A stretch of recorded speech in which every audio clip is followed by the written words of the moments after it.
Welcome, Pirate Council. May our tall tales please you.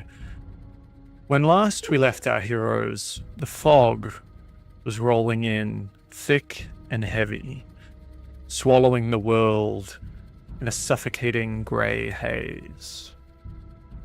The air is cold and damp, carrying with it the faint scent of salt and decay.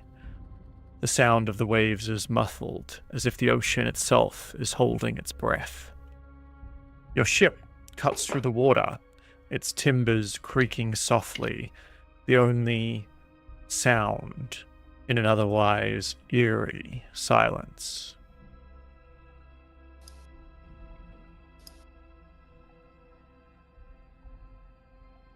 Ahead, the outline of an island emerges from the fog.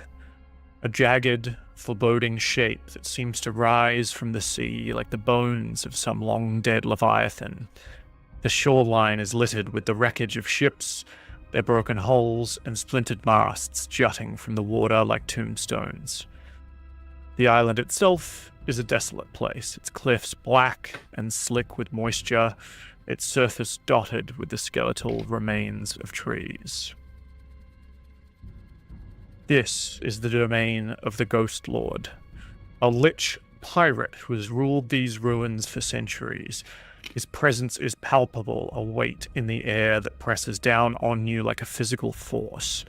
The island is more than a lair. It is a fortress, a tomb, and perhaps even your prison. Its secrets guarded by traps, undead minions, and the Ghostlord himself. Yama, your potions of sea giant strength rest securely in your pack. Their power, a reminder of the allies you've gained and the strength you'll need for the battles ahead. Karu, your underwater traps are set, a testament to your strategic mind and your determination to slow the Red Hand's advance. But now the focus shifts to the Ghostlord. The ship glides into a hidden cove, its waters still and black as ink. The entrance to the Ghostlord's lair is a yawning cavern, its mouth framed by the bones of some long-dead sea creature. The air that spills from the cave is cold and damp, carrying with it the faint scent of mildew and something far more sinister. The walls of the cavern are lined with carvings, ancient runes and symbols that seem to shift and writhe in the dim light. And as you approach and get closer, torches flicker on at your approach. Before we go any further, we've had some downtime, we've had some fun, but we've had some missing friends. Killian, what have you been doing in the town of Drellin's Ferry? And I guess on the ship itself over the last couple of days, as Yama has been brewing potions, Karu has been laying mines in the sea, and trying to help coordinate evacuation efforts for the people of Drellin's Ferry. What has Killian been doing? I would like to think that Killian will have definitely helped with the mine preparations. Finding a way to sort of transmute whatever sort of blast we can get out of these mines to make them a bit more potent, if possible. Oh, interesting. Love that. What's that going to be? What kind of check are you looking at? We will go with...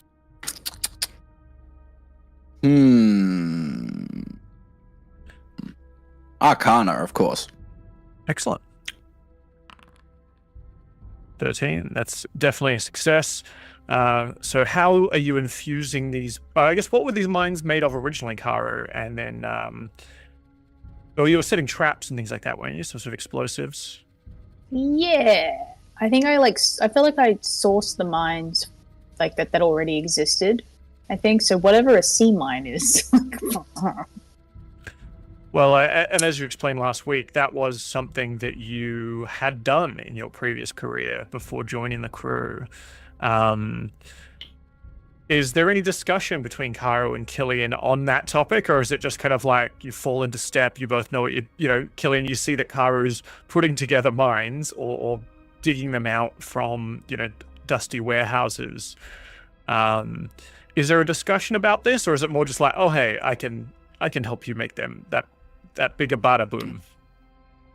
Killian sees these things and goes, "What's that?" I'm like, it's a bomb. You want it? Killian goes, "I like bomb. I make bomb bigger." Yes. I like thumbs up, and like a little flame pops up on the top of his thumb, and he's like, "Ugh, not near the bombs." Yeah. Well, flame not so good underwater, but by all means, make it explode bigger. Magical flame, though. Perfect. They won't see it coming because no one expects fire underwater. I like to think Exactly. Nesbitt's there with you, and it's just like, oh, these things are so old, and like they've never been used. I doubt they've even exploded. Like he kicks one once. Yeah. Yeah, it's that scene from Hot Fuzz. It was like, it's just a load of junk, and then it's like, Yeah, pitching. Excellent. Yeah, I'd like to sort of, I don't know, find a way, like, look at the bombs a little bit, like, try to look at them with my we'll use a bit of magic sense to sort of figure out how they work, and then maybe imbue them with a bit of fire or maybe a bit of acid, so that if they hit the hull of a ship, it's acid. Yes, love that. Or, alternatively, every second one is now oil. So then we just set the whole ocean on fire. all Yes. good. All these ideas, love it. Do it. Killian's like, hell yeah, this is, I feel appreciated around here. Yeah. With a combination of your knowledge of magic, obviously you've studied fireball, grease, all these kind of different spells of creation and transmutation, and so you have there aren't a ton of mines that Kara was able to find, but you've now set up so that they're not just going to be, they're just going to explode. It's going to set off a bit of a chain reaction, maybe the Flaming Bay kind of experience to hold off the Red Hand from fully taking Drellin's Ferry for a little bit longer and make them more cautious when approaching. And also very much an early warning system, because we'll see the fire. Yeah. That's true. It's a visual alarm. Excellent. All right, mark that off. Second downtime activity, DC 10. All right. Could I argue history to continue studying the book from a historical point of Ooh. my knowledge of riddles over history and stuff like that? Yeah, absolutely. Hell yeah, come on. You're about halfway through this book currently, so you just need a couple of a good roll here. So DC is 10, and you beat, so a 10 is a success, and a 15 it would be 2 successes. So that's you're at 5 out of 6 on the book currently. You think you're so close to kind of unearthing its inner mysteries. Why don't you tell me, because this is a Fey book of riddles for children, what are the kind of things that Killian is discovering in there? I like to think that Killian's going through with his knowledge of any Fey that he's met along his path and travels throughout the Hells, and what they've told him of how much trickery would go into any Fey riddle. So I like to think that he's kind of finding the things in the margins of that means that. Oh, they mean this. Oh, this one's just calling me an idiot. Yeah, Stuff like that. When they use this word, but it's the third word in the sentence, it actually takes a different meaning. Just like He definitely flips to the last page, and the first letter of each sentence just spells out Killian is dumb. And he's like, how did they even know that I was going to get this? Yeah. How dare they? And But some of that is perhaps what's just preventing you from kind of fully mastering this book. You're like, was this, am I reading the tea leaves, or am I just, seeing patterns where they're not meant to be patterns? It's, because you've discovered so many of the patterns, but now you're maybe going too deep in it. You need to know which ones to kind of clear away and get that clear-mindedness before you really master this book. And that's going to work out perfectly, because I'm going to study the book again. But now that he's picking up the... Well, you can't... Not for this downtime activity, though. Damn it! Yeah. All right. I have one other thing. Cool. DC 15. Okay. So we're going to a pirate cove. That's a bit. Right. Like, I'm assuming Killian would know what everyone else knows for the most part. Like, it's. Well, Yama and Karu, why don't you fill Killian in a little bit on what happened last session and kind of the decision behind going to the Ghostlord's Pirate Cove? It's a ghost ship. We gotta find out what they're. There's more to it than that. Yeah. So if you look at these charts, Killian, and Yama's got like all these charts. So we want to go up here to the Sea Elves, but we also think over here is where the Starforge is. But, you know, if we head backwards this way, we think we might be able to maybe possibly take out this Ghostlord lich that we've heard of. Which way is backwards? Is it east, west, north? West. South. Sorry, west. West. West. Yeah. But we think that, well, you know, if we can't take out this ghost lich, maybe we can at least get our hands on this phylactery and we could use it as an ally in our upcoming battle. Or we also need to get it out of the way. Oh, sorry, yeah. Yeah. We've like I've made some contact with the Sealy Court and they're very happy to come and help us. But they can't get through. The Ghostlord is apparently this kind of area is muddying the waters, basically.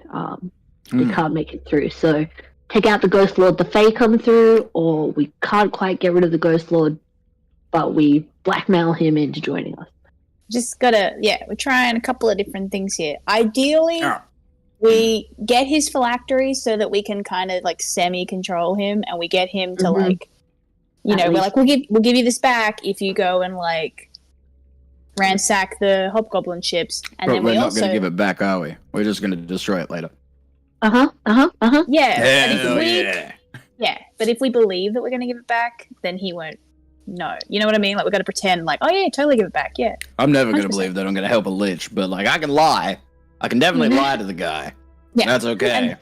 And I mean, yeah, if he doesn't agree, like if he still tries, then we just destroy the phylactery. But we feel like if we have it, he's probably going to listen to us. If we're like, oh no, we'll give it back. But We definitely have to destroy the phylactery, but how soon? Yeah. Okay. Well, what I'm hearing is, did anyone reach out to those religious fanatics about this lich guy? Because I feel like they'd know about him, but like I feel like they also would want to kill me. Wait, which ones are those? Is that the Divine Church? Yeah, those guys. Oh yeah. So I actually sent them a letter, but it was actually about me, because I'm like a missing asset. So I was kind of like, hey guys, you thought you lost me? I'm over here. Anyway, you should come over and maybe help out. So they don't know about you. They don't know you're here. So if you keep yourself like disguised, go for it. But yeah, I've sent them a letter. So. Killian's like, oh shit, grabs one of his horns to like try to. He's like prying on a horn while Yama's like, are you wanted? He's like, I'm a demon. Oh right. I'm not a demon. I'm a devil. I don't know what I am. Well, So everyone can be redeemed. So I guess the church point of view? there's kind of two main religious factions in this area, right? There's the Divine Church, who sort of worship the sea and the deep, and then there's more of the Golden Guardians, who are more of the kind of fiery volcano, sun righteous types. I think that you met one of those or had one of those with you. I believe you rescued her from the mimic she was ship. cool. And she made some questionable decisions in terms of smiting first, not asking questions when it came to certain creatures. But she was cool. She was, yeah. Scary as hell, but cool. Excellent. Well, so you've got one. Do you want to do another? Doing one more. Activity? I'm gonna. Bearing with that information that you now have. Yeah. Investigation. I'm gonna scour as much information as I can. Touch into the weave a little bit if I can. And just try to see if I can glean or discern anything about this ghost lich, about who he might have been, and how we could manipulate the dude. Alrighty. 19, very good. I'll take it. So I guess I'll give you you do a lot of reading on obviously like ghost pirates and like this one in particular, the Ghostlord, has probably been around for the last century or so. So a couple of generations. And definitely kind of predates the Red Hand, obviously coming into this area, or at least this unification. You learn that a lich is obviously some sort of creature that has undergone a ritual to become a powerful undead creature, and typically they hide their soul in a phylactery. There's no real information in here on what that phylactery would be for this Ghostlord. You would imagine that is a very highly guarded secret by the lich himself. I'm a wizard. I know these things. Yeah. You do learn that this Ghostlord seems to have an affinity for lions, and sea lions in particular. They're often mentioned, like, sailors who would, come ranting about ghost pirates or whatever would mention, like, a lion came out of the fog and attacked us and all this kind of stuff. Like, there's a lot of like lion imagery used in the recounting of those tales. And yeah, you do a bit more digging on liches in particular, and you think, if you held a lich's phylactery as like a hostage, the lich would, you could potentially compel them to do stuff for you to a certain extent. They balance that out because they can make a new phylactery, but just while that is happening, obviously they are at huge risk, right, of being destroyed completely. So you couldn't go, hey, we've got your phylactery, now kill yourself or something like that. That's not going to work.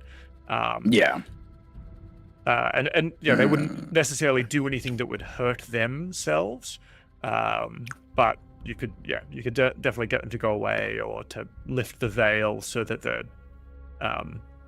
Sealy Court could come through, the Summer Court could come through and aid in the defense of Brindle, things of that nature. Cool. Yeah, does that kind of answer your question? Very much so. And then I'm just going to change some of my prepared spells since I've had a long rest and stuff. Yeah, you've all had a long rest in town for a couple of days. You have a bit of as Yama's been obviously brewing potions and things like that, you have some time if you need to accrue, kind of basic gear, if there's any kind of basic potions or something like that you want to get a hold of. And then once you're done that, we will continue. Okay. Killian will ask, are we thinking this might be a bit of a lengthy endeavor, us going into this cove, or like quick, stop in, get out kind of thing? It might take a little bit. Like, do we want a house while we're there? Killian's like flipping through his spell book, like, I can make us a magic house. Nah, I don't think we need that. Alright. No, I think we'll mostly be on the ship for a few days, and then hopefully the lich is not too long to dispatch. Yeah, hopefully he's a bit of a pushover. Yeah. Liches. Sounds good to me. Can I just say that when Kara's like, liches, he's very obviously freaked out because he rolled, I remember, 2 nat 20s on his like, what are liches like? So he knows that they're like bad news. So he's like, I'm not nervous. Me? Never. Hands are like shaking. He's like, Yama, can I have one of those potions that you made, please? And do we have anything on this list? Because Killian's like, well, if we've still got a couple of days before we get there, I could, if we have any information on this lich, like if there's any description or anything that we've come across, I could try scrying on him. Nah, I don't think we Because have like, anything. if we try to scry on his like essence, I feel like that'd just show me whatever his phylactery is. I wouldn't know where it is, but like I know what it is. I remember. Maybe. I remember Karu got a pretty good read of it, and that he was like aware that this lich, there was like a smuggler's cave or whatever that the lich was kind of residing in, and the ghost ships that we're encountering are more the lich's like minions. It's not actually him. So Karu's like, yeah, look, we don't really have like a.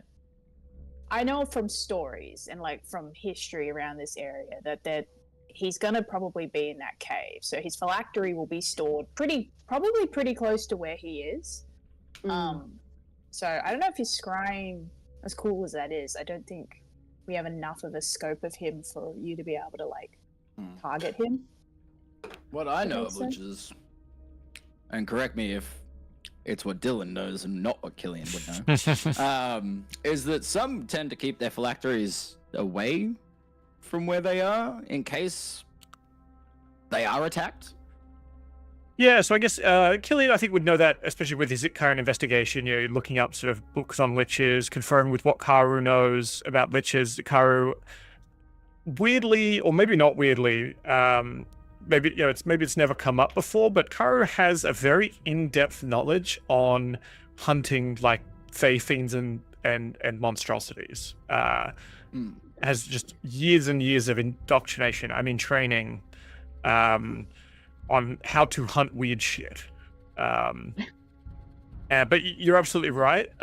Liches would, if it is in their lair, it's usually in some like hidden, inaccessible room or something that requires magic to get into, or something. Or underground. Right? Or underground, like sometimes in a pit of acid, so that you'd have to like have no skin to go in there, or whatever, like, or underwater even, right? Because they definitely make it difficult to access, though it has to be accessible, because when they reconstitute at their phylactery, so they would have to be able to leave that space. Yeah, wants to be close enough for that reason. Yeah, they can't like reconstitute where they died. It's where their phylactery is. I think with this guy in particular, he's kind of never really moved from where he is, as from what I remember about the sort of stories. So it's like, I think it's a good bet to at least start with where he is. Maybe if it's not, maybe we can get it out of him.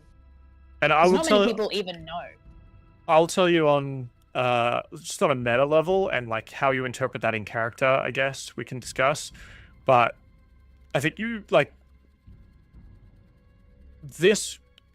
a lich is no joke, and is probably one of the toughest things you potentially have come up against. Okay, so do with that information what you will. I see Katie nodding. Having had run a lich kind of previously in a campaign, probably has a bit of a, which aligns with kind of Karu's knowledge of like, liches are no joke, and that's all I'm gonna say. Just so you go in there fully prepared that this could be difficult. Depending on your plan.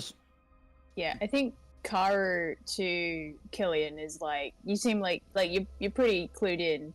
You have the ability to like stop a spell from happening, right? Yeah, I mean it depends on how powerful his spell is, but yeah, like that's kind of. I can also just curse him. I feel like he would like that as a lich, He'd be who am I to yuck his yum?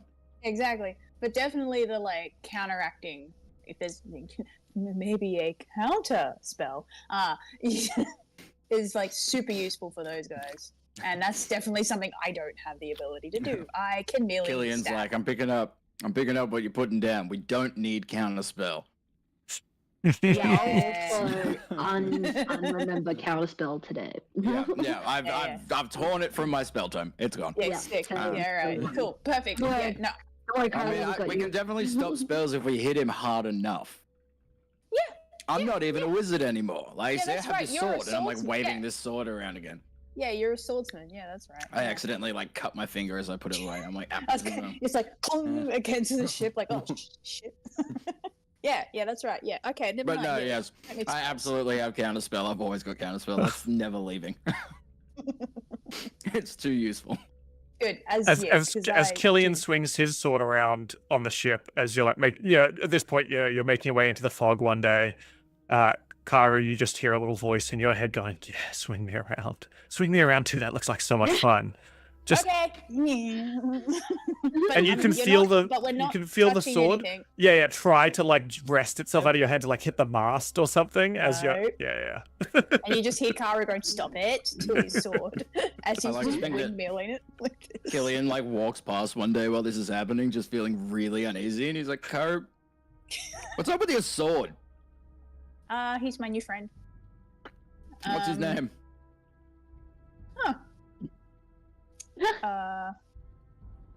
Swordy. God damn it. Swordy. Keep him away from me. He scares me. It's alright. Killian's just like... He doesn't care about... No, it's fine. He doesn't care about living creatures. He cares about property. He likes to destroy things, not people. Killian turns around and he's like, wait. Is your sword talking to you? I was just calling it a he because I thought it was funny. You know, I actually haven't asked Swordy's pronouns. One sec. Swordy, what are you... Oh. No way. Okay. So he doesn't... No. Wait. Sorry, I got that wrong. They do not care. But they do like Zay. Because they like Zay. Zay. Zay sound. Z, Zay, Zem. Zay, Zem. Yeah, cool. Did I get that right? Yeah, alright, thanks. Yeah. Killian's like, just like, Zay, Zem. I respect it. I'm gonna go over here now. Just like backs away slowly. And Kara's still just like, we're not hitting the mast, Swordy. We're not doing it. Good. Killian doesn't want to bring the sword tribute. He doesn't want to do it. Yeah, don't give Katie or Kara a cursed sword. Just don't. I was just looking back through my notes because I'm like, fuck, did this sword actually have a name? And then, I can't remember. I know it had a voice. It had a very, like, British... yeah, it was British. Yeah. I think it actually has a name. I just couldn't think of one quickly enough. So Kara's calling it Swordy, but actually it's got a cool name. I like to think that internally it's going like, no, tell him my name is this. And Kara's just like, yeah, Swordy. Yeah, Swordy. We cut away to Killian, like, sitting up the other end of the deck, just like, holding his sword. He's like, I shall name you Kith. Excellent. Cool. All right. You do have room to do another final downtime before we kick on, if you would like to. DC 20. I don't think there's anything that I'd really want to. I might buy... There's no penalty of failure. True. I mean, Yama's the group quest of trying to find the Star Forge is one away. The crew morale is one away from max. You could always try and... Oh, sorry, Star Forge. Yeah, Killian's all in on the Star Forge. He doesn't care about the crew. Yeah, you don't care about the crew morale. I don't even know their fucking names. Crew? I didn't even know we had one. I thought these guys were just here. I don't even know the meaning of the word. Except for Ratty, he's kind of cool. And Nesbit, he's alright, I guess. He blows shit up. Yeah. Alright. Could I use Arcana again? How are you using Arcana? Looking back over the maps of where we think the Star Forge is to see if anything magical gleams at me through the weave. Oh. Or looking at the stars. Oh, yeah, that is cool. Yeah, sure. Hell yeah, come on. Give me something good. Damn it. 16 is not enough, I'm afraid. You know the general area, the Starforge is nearby on one of these islands. What Yama learned is that it is in sort of the crater of a crashed meteorite, a crashed piece of star metal that fell from the sky, possibly into, a culvert of a volcano. and was turned into a forge by the giants in eons past, but its location was lost to time. Killian will just be like, "It's definitely here, I think," and then walks out of the room very quickly. Well, Does he do the like Maybe on the not, map? maybe He's not, like, it's in definitely. here, and then like just very vague. like some Ouija board. He just touches the map, but he's like, like squeeges his finger to the next island. Yeah, here, and just draws like a triangle around like 40 different islands, and then leaves. It's the whole map. whole map. I'm the greatest cartographer ever. Excellent. Cool. All right. Downtime over. Any purchases before you continue? I know. Yes. Could I get a potion of vitality? Let me just check. Actually, I still have one. That's fine. Okay. That's okay. A potion of. Now, this is a town that is evacuating currently. There's not, a hardcore magic shop here, so uncommon is Okay. probably the best you're gonna find. Alrighty then. I was gonna try and go for a potion of maximum power, but doubt that's gonna be there. I don't think so. In a war-ravaged town that's been invaded once and is currently evacuating. Alright, don't leave think it. so. Leave it with me. I'll see if there's anything that I can think of, and I will. We can have a Blades in the Dark style flashback if we really have to, at the cost of Yeah. cost of something. I've prepared for just this moment. I bought rope. Cool. All right, let us continue. Actually, a spell scroll of hold monster or command. What level is that? Right. Actually, I'll go for command, and that is. Come on, where I are? That's a first level spell.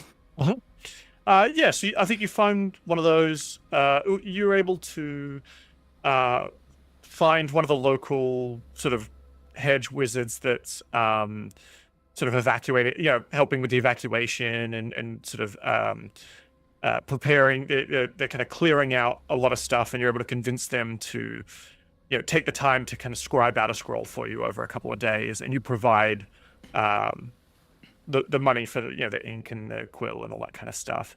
It's just going to be 60 gold. Sounds good to me. Hell yeah, done. Cool. I feel like that'll be kind of useful. Yeah. Excellent. So we return to the cove, the creepy cove. Its water's black as ink. And as you stand on the ship, as you're entering in, the sense of unease grows. The water littered, as you can see, kind of underneath where some light from the lanterns on the ship shines through. You can see the remains of those who came before, rusted weapons, shattered armor, and bones. The silence is somewhat oppressive, broken only by the distant drip of water and the occasional skitter of something moving in the shadows. Now, do you pull the ship right up to the docks? What's the plan here? As you can see, the lights are starting to come. You can see the lights kind of through the fog. There seems to be some kind of dock area, and beyond that, as I mentioned, there's that kind of Leviathan head. It's like a giant sea creature skull open above an entrance to what appears to be a cave beyond. Well, I guess if we leave the ship out in the open, like the ghost ships could find it. I feel like it Yeah. might actually be better to. Can we like reverse park a ship? Kind of looks like this. Killian will hit a quick, handbrakey as we're coming up. Yes. Rip the e-brake and power on. Sure. Running in the 90s, starts playing off in the distance. Does it look like there is somewhere maybe we can park the ship a bit closer? Absolutely. There's a dock leading right into the entrance to the cave. We want to have it right there at the dock. I think it might be the best thing, honestly, for a quick getaway. There are Yeah. a bunch of ghosts. Yeah. What are they gonna do? Attack us. But they're ghosts. As the ship Right. pulls up, then, standing on the deck of the ship, a couple of lights and things like that in the darkness beyond, illuminating, and you hear the clink of bone, and seems like glowing eyes peer out at you from sort of raised escarpments around the dock itself. These skeletons begin to raise bows at you, and we're just going to go straight into initiative. Yeah. This map is amazing too, by the way. Fuck. Before we Yeah, fully begin, because we're down a player, normally you would have one companion with you, but you can bring two, I will say. So who do you want to bring, and who's going to control them? Diana? Diana Fakaru? Well, she has range, so that's why Sure. I'm like Diana. Yep. I feel like we should probably bring the Drow Priestess if we still have her. We need heals. I was thinking the Drow Priestess too. She heals. She has a minor She's a heal, which you can priest. do 3 times. I can heal 2 maybe more helpfully, but it could be helpful to have 2. I She can is heal actually with one trained up. spell, She's but it level... also- was it her that got trained up, Karu? I've got her in here as level 7. Yeah, I think so. Ooh, done. Cool. Yeah, that checks out. Alright, who's going to control the I can priestess? heal. Yeah, I'll do it. Cool. Like, I Alright. can heal, but it kills me to heal you. Not emotionally, What? physically. Yeah, no, well, I thought emotionally, but you just didn't like doing it. A little bit of both. Okay. What's important is that you're honest. Yeah. You know, it's like, it really kills me to see you well. Yeah. And everyone's like, what the fuck, bro? I think I've got a problem because I talk to my sword. Jeez.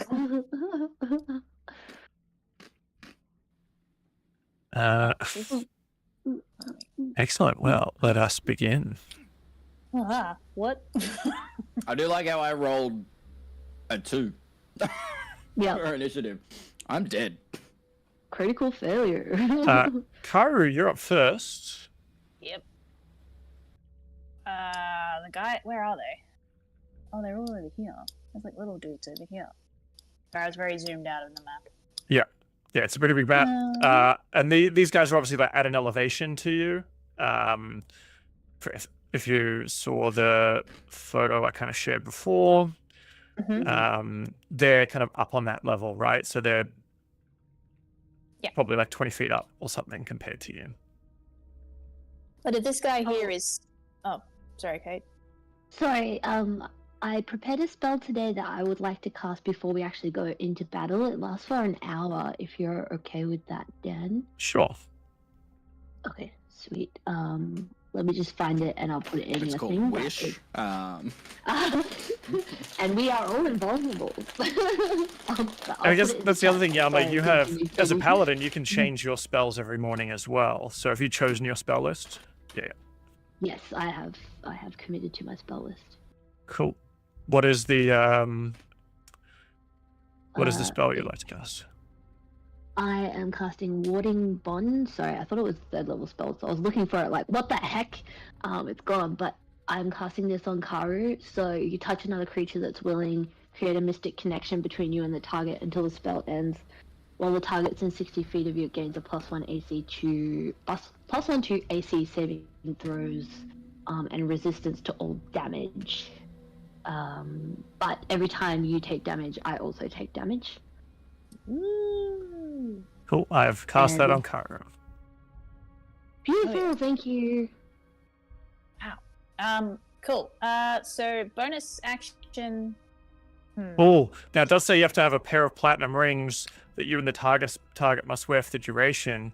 That's Oh my fine. gosh, we don't have Um, friendship rings. But This I is want you to Kara. describe those rings. Like, how do you? Because it's like, how do you cast the spell? I guess you got to put the ring on Karu or like a bracelet or It's something like a equivalent. Captain Planet vibe. We I twist now them pronounce before we you Paladin and Karu. Gremlin.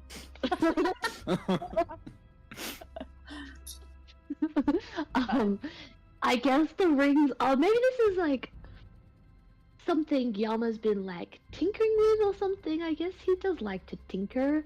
Maybe he's taken some of his like platinum coins that he had, and he's like almost like twisted them or something.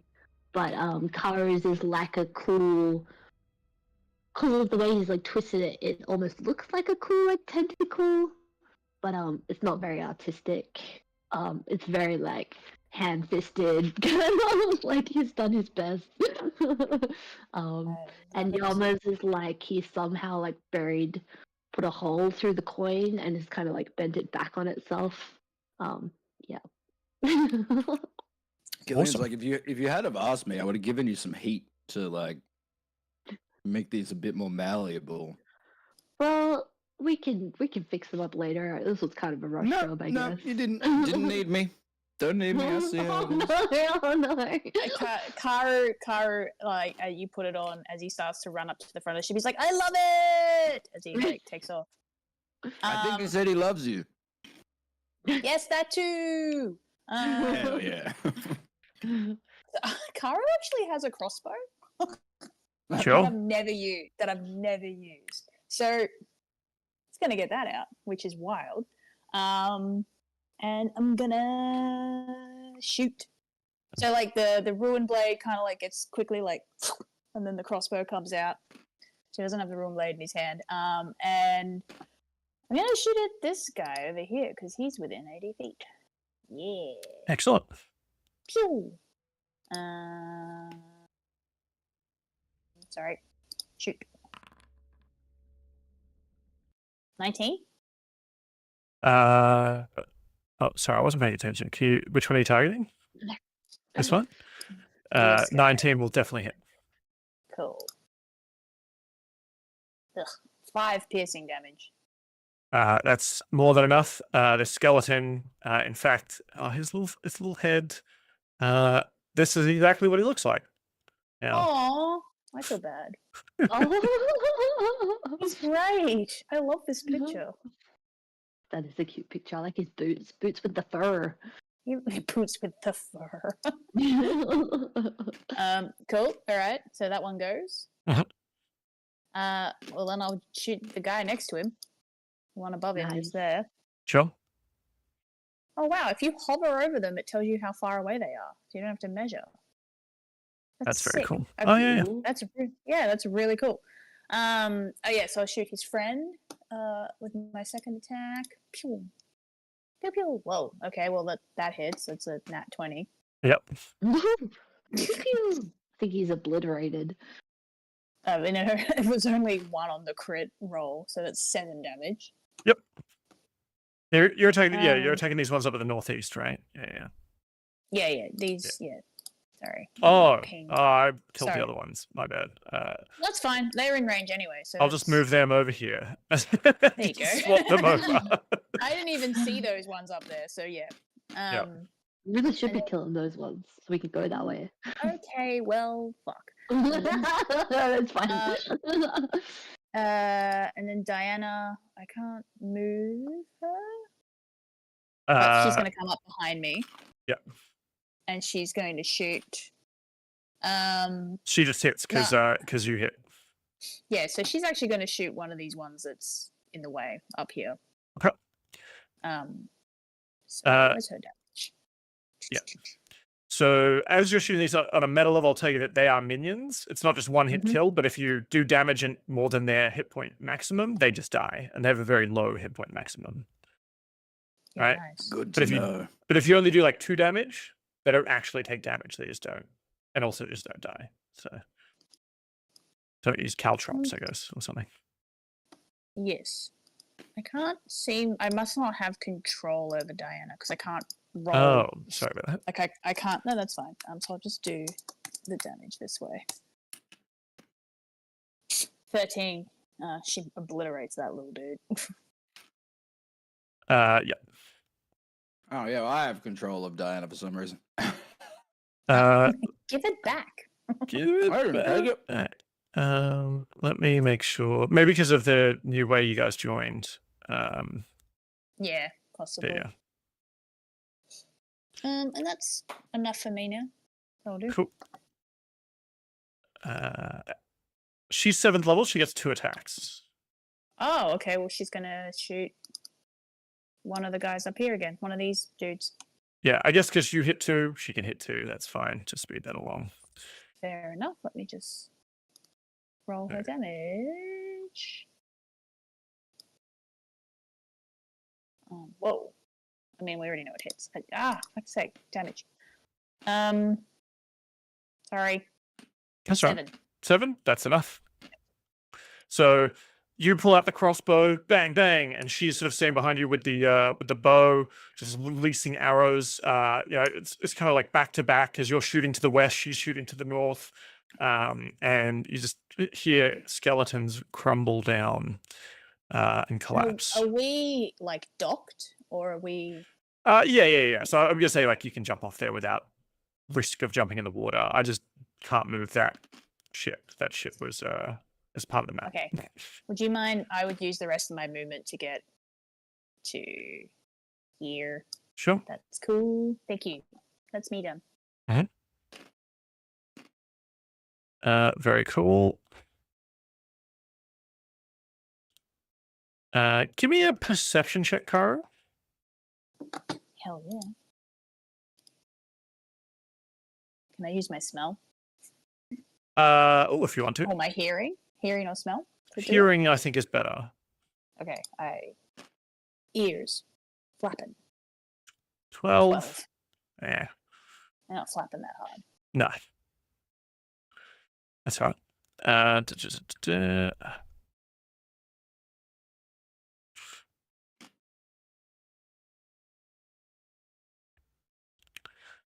One of the skeletons up on the ridge, who looks a little bit more serious than the other ones, is going to kind of step forward, take aim at you, and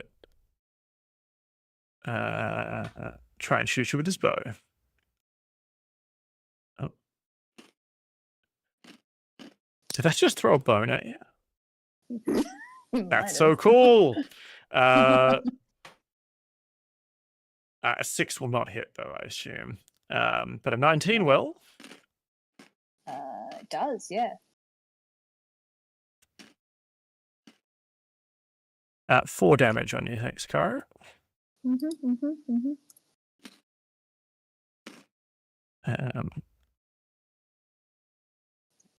Weird. Excellent.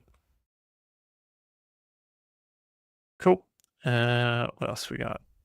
We got more skeletons. They fire a volley onto the ship at Diana.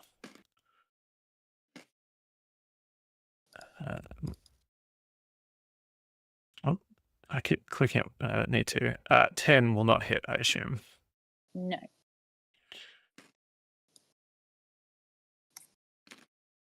More skeletons. These ones aim at you. You've jumped on the front of the front of the ship here, Kara. 19 to hit. Yes. 6 damage. Oh wait, no, sorry, it's not 6 damage. I forgot to put 1d4. That's 2. Oh, that's right. Okay. I'm just rolling 4s. Rolling rocks. Fuck. These are those caltrops I was talking about. Yeah. Second attack will not hit though. And more bones coming at you. 18 to hit for that one. Yep. Needs beats. And a 17 to hit. No. So you take 5 damage. Just from the one. Fun.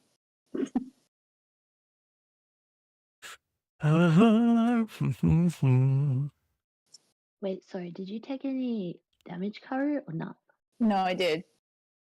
How I have much? it. Sorry, I should have been paying attention, but I'm supposed to be taking the exact same amount of damage as you. 15 damage. 15. Dankeschön.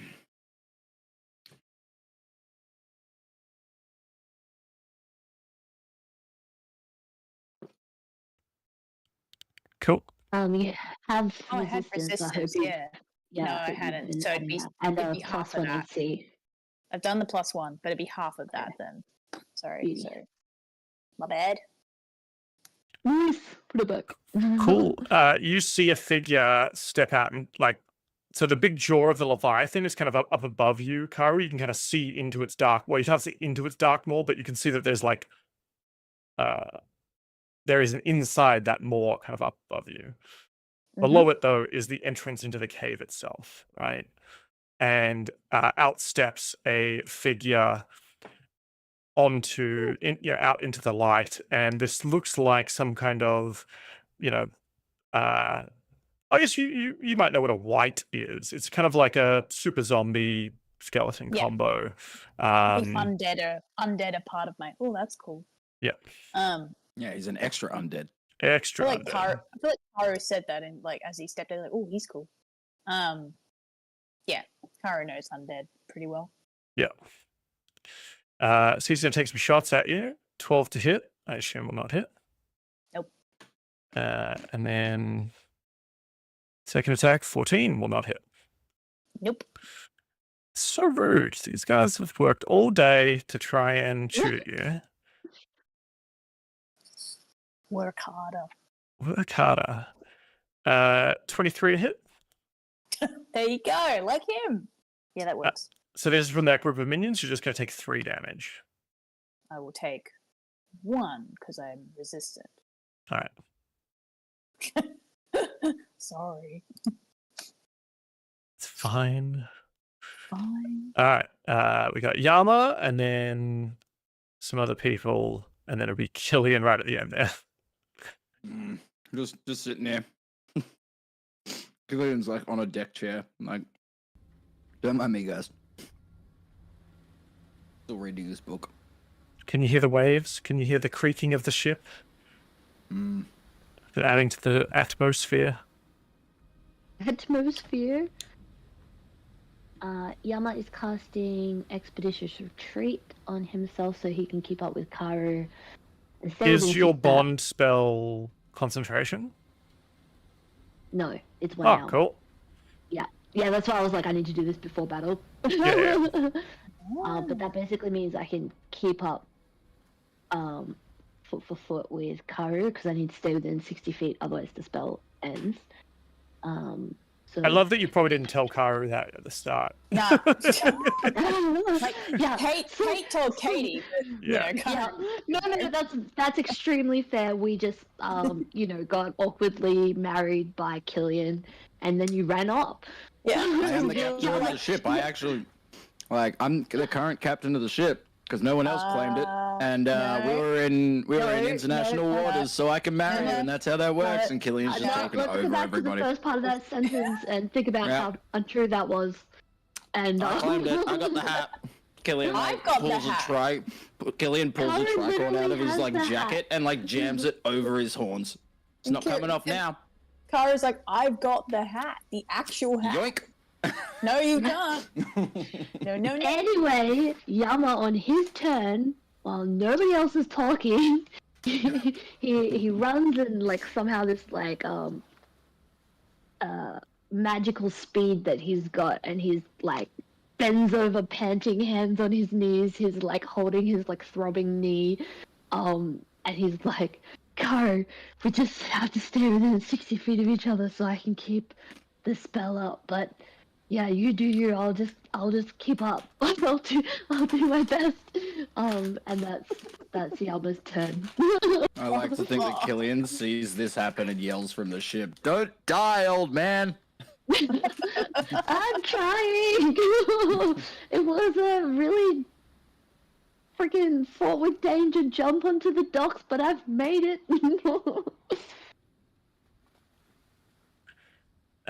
Just hang out here, I guess. Yeah, bye. Does this work if I click this? Does it cast on you? No. Okay, whatever. You've got it on you. Yep, you got that speed. That speed, baby.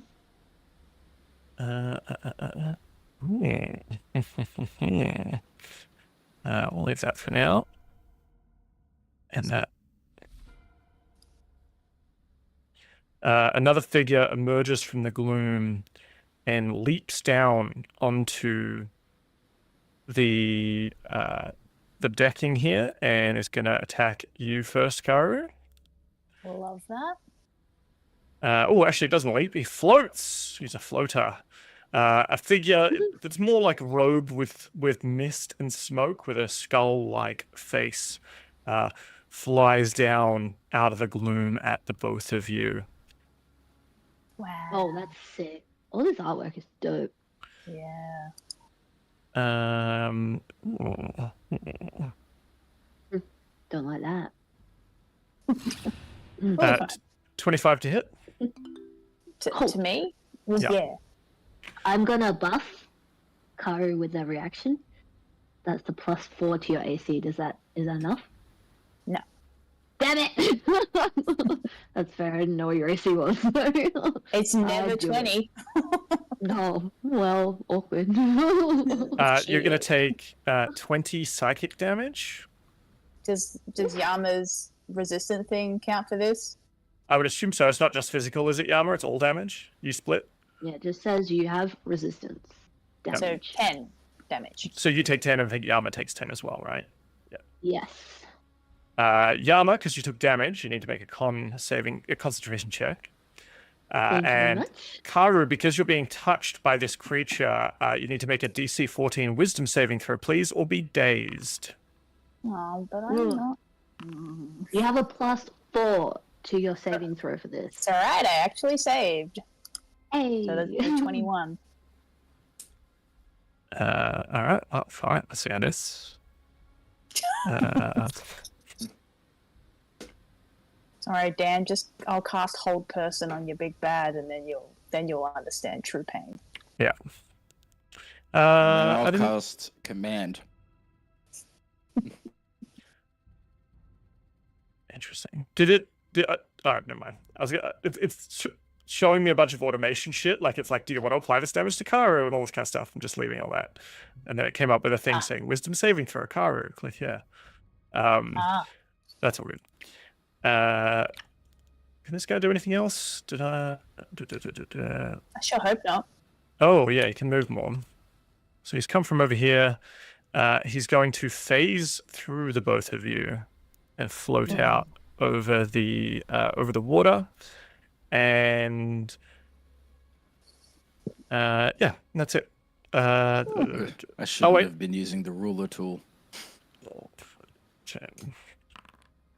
You both take 10 psychic damage as it phases through you. So, wait. Fine. So wait, 5? Yeah. So you take 5 should and Yama get- takes 15. Oof. 15? Why? Do you take You half take of half of mine, Karu's. but you also take the 10? Yes, of course. This might have been a terrible idea, Yama. That's why. Within I 60 am feet, gonna not within be- 5. Hey, I'm gonna be fine. I'm still freaking 91 hit points. But also, we don't get to take AOs, I assume, because he was translucency. Oh, actually, excellent question. Does not say. So yeah, you can take an attack of opportunity here if you would like. Hells yeah, I would like. I don't have I said I'd put my sword. So I don't actually have my sword in my hand, so I don't think I can. You can You have make two an hands. unarmed strike and kick him. Do you have a sword and a crossbow? Oof. Oh, are they like one-handed Yeah. crossbows? Oh, well, then I have well, the it'll- sword. I think it is, unless it's like a heavy crossbow. Reload. It's not, no. 10 is not 10. enough. Well, if I can have my sword in my hand, I will Sure. take it. I'll allow it. Thank you. I think it's like a demon hunter, you know, it's the idea is like two-hand crossbows or like crossbow and yeah. It was 15. 15 is enough. Death. Ooh, against undead, an additional force damage. So he takes 17 damage. There you go. Yes. Just checking. It has resistances, but not to that. Yeah, as it flies through you, your sword kind of flares up. The ruin blade, potentially not even having. You're like probably in the midst of drawing it, right? You're like, oh yeah, I have a sword, and then like just drawing it as the creature passes through you, it slices through like its incorporeal nature, and yeah, it didn't love that. Okay.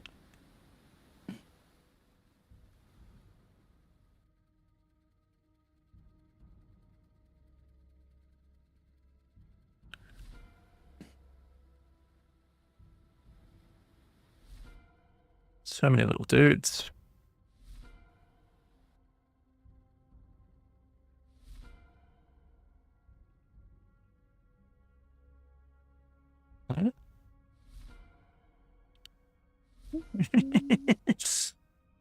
What are you laughing at?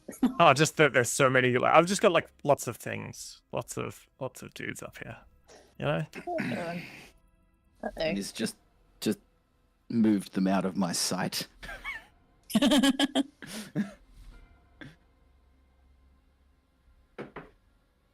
Killian. Okay, well, since I can't go for the pocket of dudes that was here that I was going to wipe off the earth, I'm going to target this floating guy over here. Yeah. That's just hurt my friends. Yeah, get him.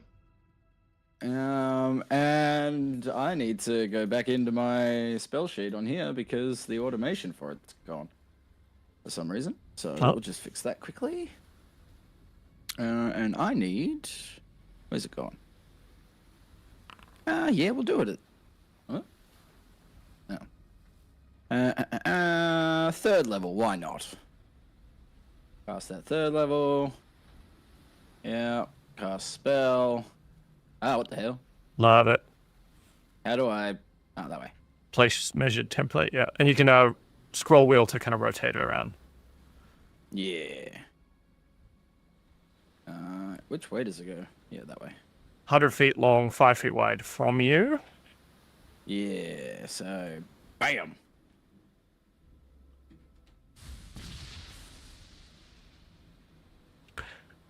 Skeleton, DC 19 dex saving throw. Is that right? That was it. This guy over here as well. Okay, yeah. The ruler just kind of janked out a little bit. That's all right. Dex save on this guy. He gets a 19, needs beats. The skeleton, dex saving throw. Gets a 17, so he fails, I believe.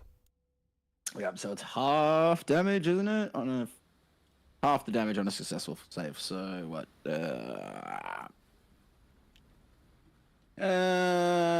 Like 13 so 13, damage, I guess. Yep. Yeah. And then full damage on. Oh, that guy the skeleton behind him. It auto killed him with the automation. That's hilarious. He gets deleted. The wraith, though, it appears, is resistant to lightning. So, in addition to dodging out of the way, it seems to have taken less damage. Killian's like, God damn it. And we'll move up to right on the front of the ship, I guess. And then for Fiera's turn. Yep. I want to move her up like to... Yeah, there. That works. And...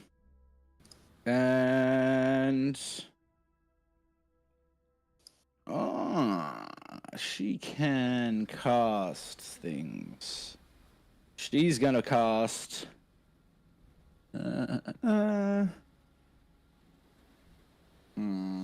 What is the range on this? 60 feet? How far can she go?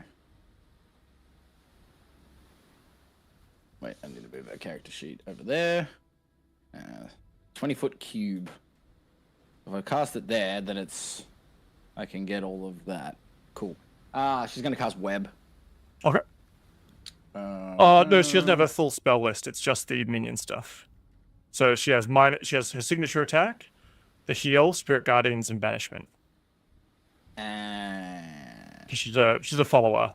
This is to make them faster to have their turns. Oh, I don't have banishment here. That doesn't. It's not on the spell list. It's just on the main features page. Yeah. Cool. Well, yeah, she's gonna cast banishment then. On this guy. Okay. I think he's a will.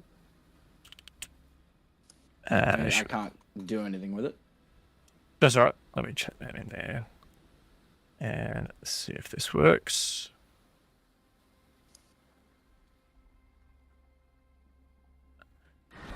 Actually,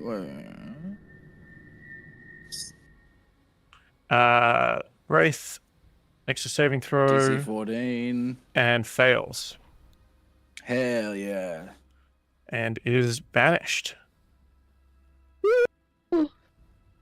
Nice. All right, he's gone for now. I'll just put a... and that's it. Cool. Top of the round. Karu. Yes. Everybody's too far away. Oh, he's only 45 feet. Why did I can't read. Bonus action, I'm going to activate my hybrid transformation. So I turn all icky and big. Makes me super duper resistant. I know that's not how it works, but you know what I mean. And I see, like, I hear Yama being like, we have to stay close. And he's like, okay. But, like,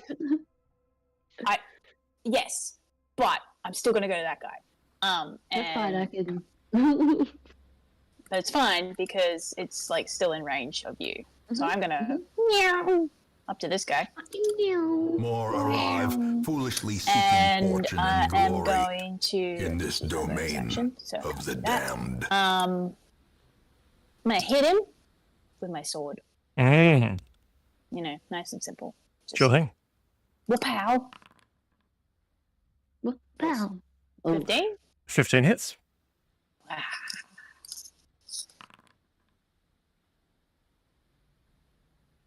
Is he undead? He is undead. Yeah, cool. 16 damage. 16 damage.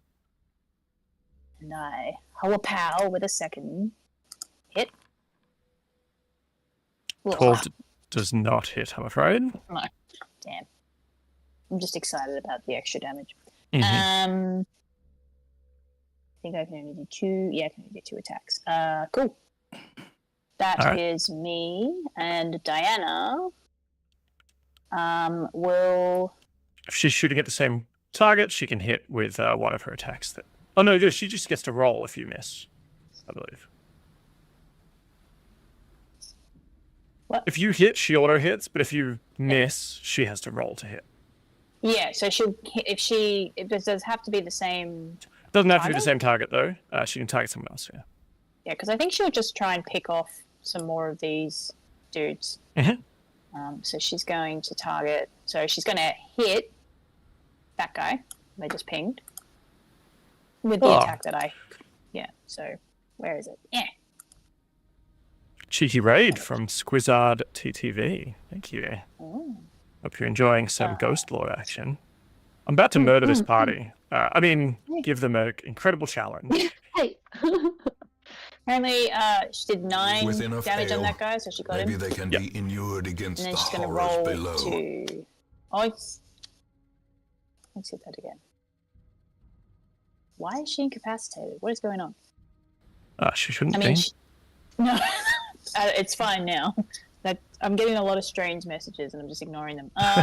She got an 18 and she hit the guy next to the guy she just took down and she obliterated him because she got 10 damage. Perfect. With enough ale, maybe they can be inured against the horrors below. Excellent. Next up in the order, Now that you are a little bit closer, you're hearing like sounds of battle. You can hear someone headed over, and around the corner pops out a hobgoblin, dressed in the red hand kind of accoutrement, but is wearing that kind of that more like martial artist kind of gear, the tight fitting clothing of almost like an acrobat or a dancer. Looks out, sees you, and is just like yells at you in Goblin. Yama, probably you can hear it. You're pretty close by. He yells out, "Oh, more victims. That's fine." And you hear him like call back to someone that you can't see, and yells out, "Oh, it's just some kind of fish monster. The undead are dealing with it." And then he'll go back behind them. Hey, get back here. By the way, Dan, hate to be annoying. Could you add an additional 2 damage to that I just did to the guy in front of me? Because it didn't apply my lichen. Of course. Yep. Thank you so much. No worries. Skellingtons. What are they doing up here? I think they're going to shoot down at Yama. Bring it on. 24 to hit. Yep. That'll do it.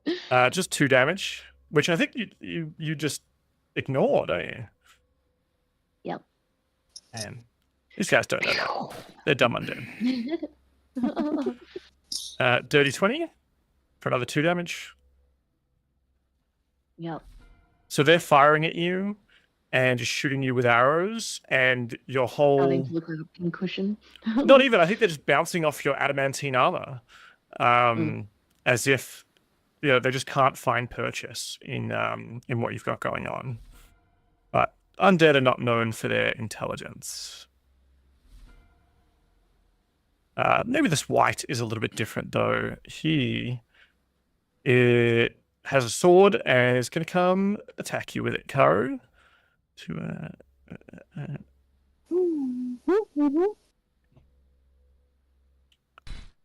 15 to hit. Nope. Haha. 19 to hit. Damn it. Made spades. That's 11 damage. So 5 damage. So 8 of that is slashing, so you can halve that. 3 of that is necrotic.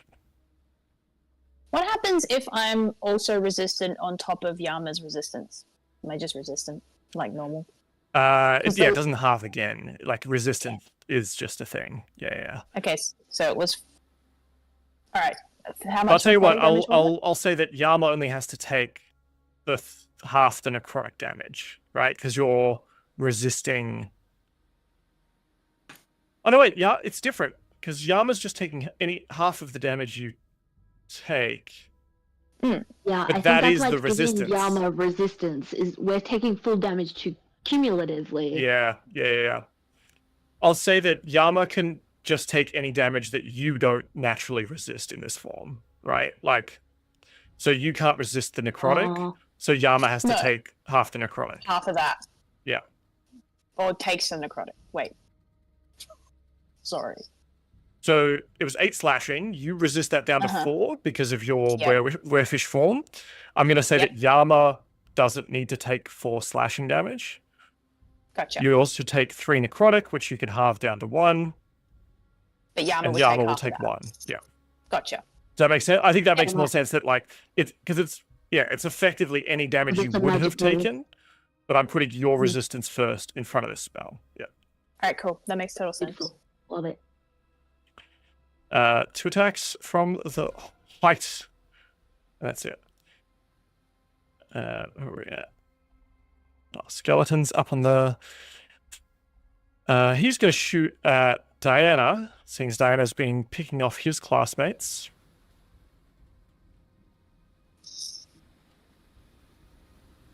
But I think a 7 won't hit. No. We gotta get her some more armor. 15 will hit, so she'll need to make a con save. That's Just auto. as I said that. Yeah. No. I think it's auto applying the damage, which is a bit silly, but I actually got a random message before about, apply the acid damage. Karu is injured, and I was like, Yeah, Mm. I got that. I got that message too. So I don't know if it was Karu or the Diana. It was telling me that Karu. Anyway, she got a 21. She's fine. She's fine. Yeah, I've put it back up to 7.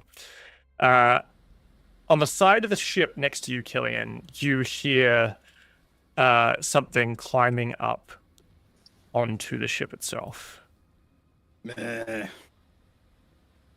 Oh shit! We've left the squishy caster. I'll be fine. Yeah, he can fly. I He's won't. fine. True. Yeah, but then we leave the 2 minions behind to die. Yeah. They are fine. How sure are you of that? So these sort of No. what look like drowned sailors, climb up the side of the ship and roll onto it. They're covered in sort of seaweed. Half of their faces is kind of slothed off, and just sort of moan and groan at you. But it takes their whole turn to get up onto the ship. Yama. Mm. Yama. Yama is able to keep up with his buddy Karu. Gonna take a swing here at this undead dude because that's his specialty is the undead. Ooh, natural 17. Beautiful. Mhm. Let's roll some extra damage on top of this because yay, undead. So I'll burn a first level spell. And I get an extra d8 against undead. Oh. Yeah, paladin, baby! Oh. So that is 20 damage flat. 20 Thank damage all up. Yep.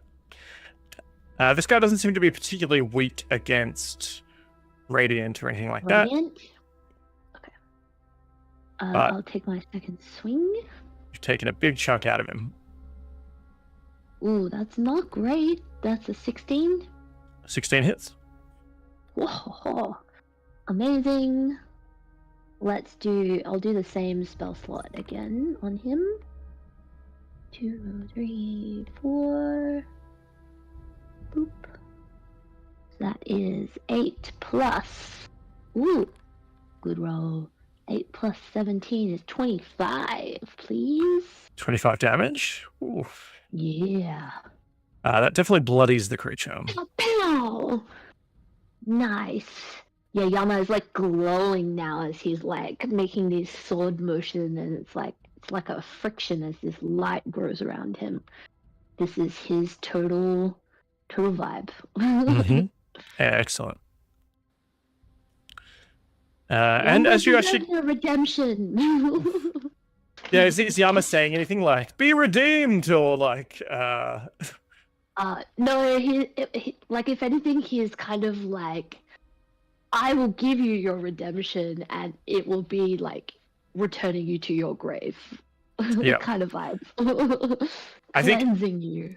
Because you've run up and like this blast of light, the wife, they seared off like part of its body. You can see the ghostly aspect of it trying to like knit itself together, but like you've seared it like cauterized a wound. As you've done that, obviously this bright flash of light, the hobgoblin that was kind of just looking at Kara before sees you, and you just hear him go, "Oh shit, it's the mountain," and looks somewhat freaked out. Yeah, I think I might even like if I can yell to him in Goblin and be like, "Go get your boss." Love that.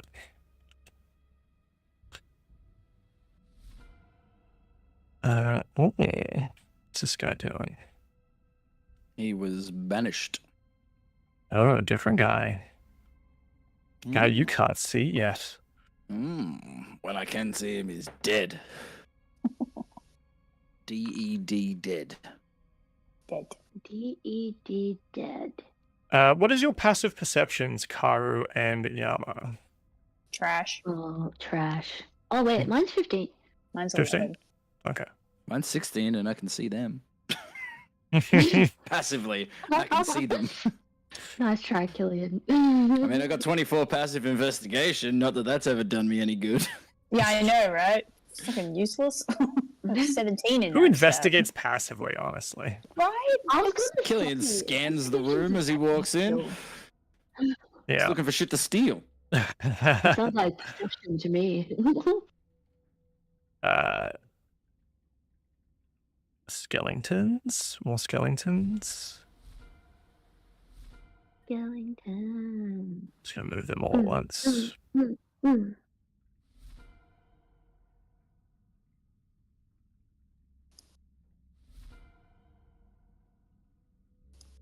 Oh, okay.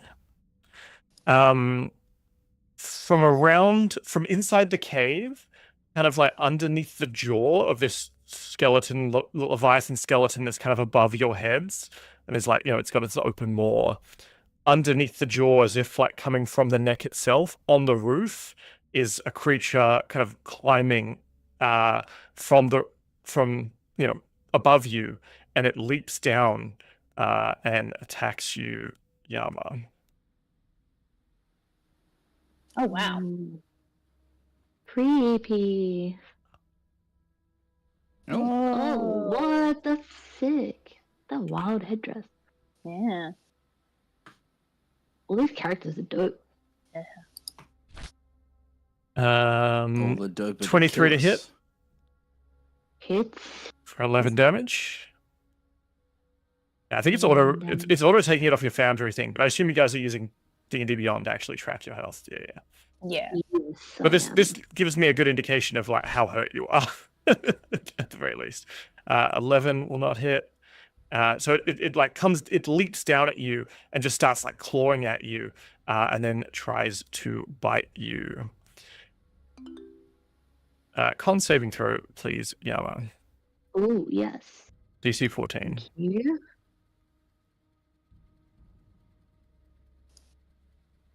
Come on. Nope, I think it's gone.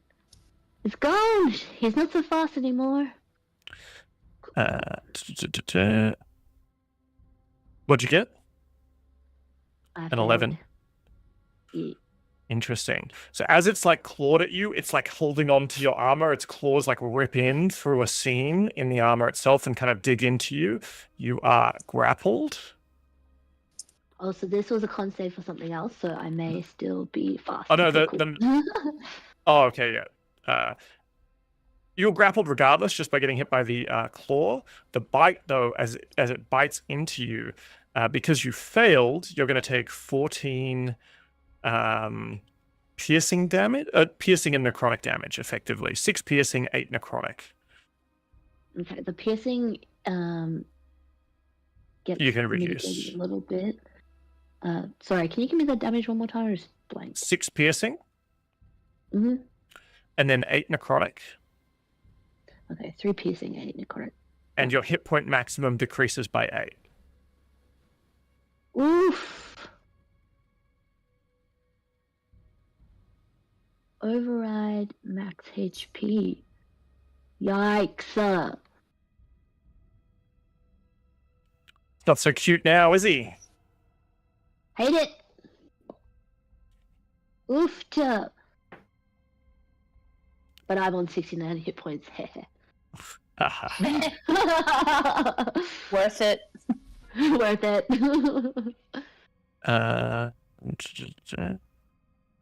Oh. I tried to put them in a little group and it fucked up my ordering. These guys over here gonna keep peppering the ship with little crossbows. Attacking at Fiera, I think, for a 17 to hit. I believe that hits. Yep. So she can just 16, make. yeah. She just got to make a con save. DC 10, I think. Is it 10? It doesn't let. Half or 10. Half or 10, yeah. Yeah, it doesn't let me roll it. Oh. Well, she is very standoffish. You know, she doesn't like people rolling her shit for her. Yeah. She fails, so she is going to take 1 life point down.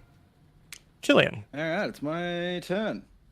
Killian is going to fly over to.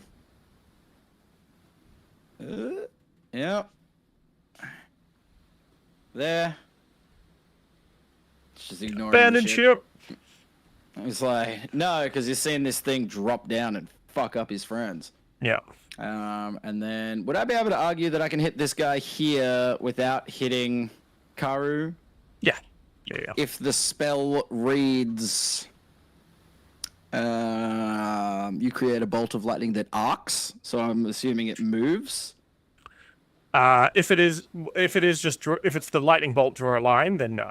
Unless you can find a place to stand that'll let you draw it on the map. Yeah, it's you create a bolt of lightning. I don't draw a line. Create a bolt of lightning that strikes out within 150 feet. This is something else entirely. Okay. Is it an attack roll? Does it have that? Yeah. This one, yeah, that's fine because this is a target you can see. This is not an area of effect spell. This is a specific target. Yes.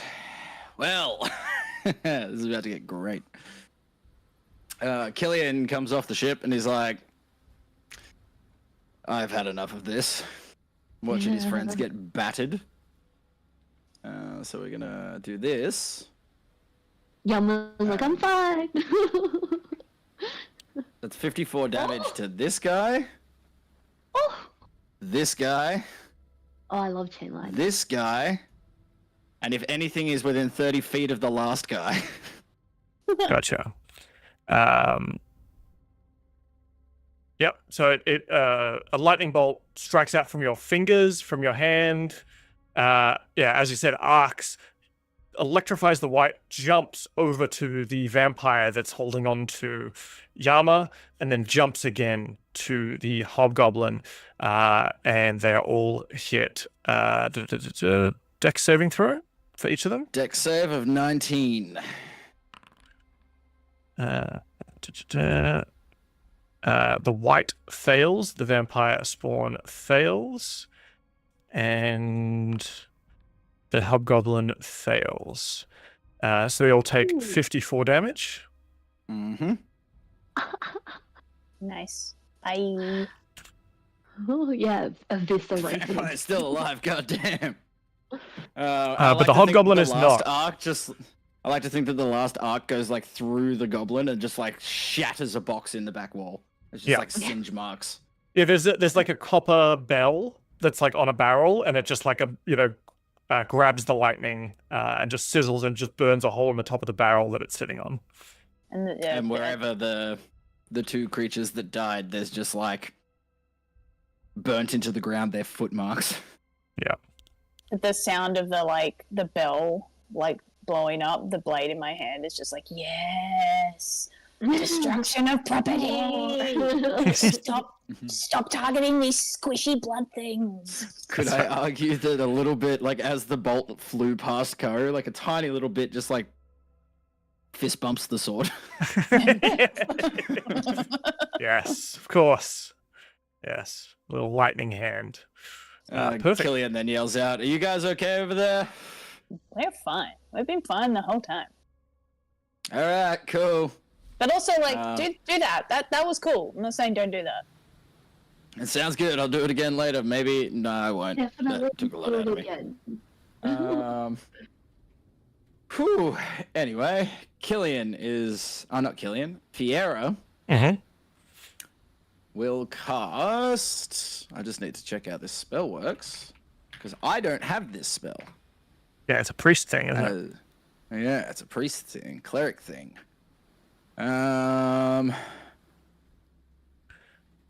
So she can cast it. It will mean she drops the banishment if you're looking for her to use Spirit Guardians. Yeah, that's what I was thinking. Okay, never mind. I won't do that. I will just signature attack the nearest to her. Sure. I can do that, I think.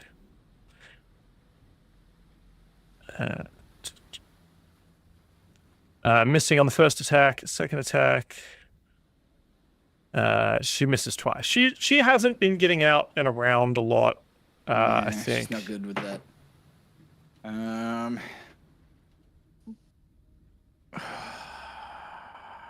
She's gonna take an attack of opportunity. God damn it! Oh no, she hit one of the 2 swings. So but she's limbering up a bit. She's still trying to hold on to this banishment nonsense. While swinging, if you remember, she's got a kind of whip with a bunch of snakes. Like it's like a cat o' nine tails, but each of the tails seems to be a living snake that she's just like smashing this zombie with. Nice. Yeah, she will take a step back, I guess, to here. All right. Attack of opportunity from the ghoul. We'll see how that goes. Gonna get a bite. Oh, hold on, I gotta move in there so I can click bite.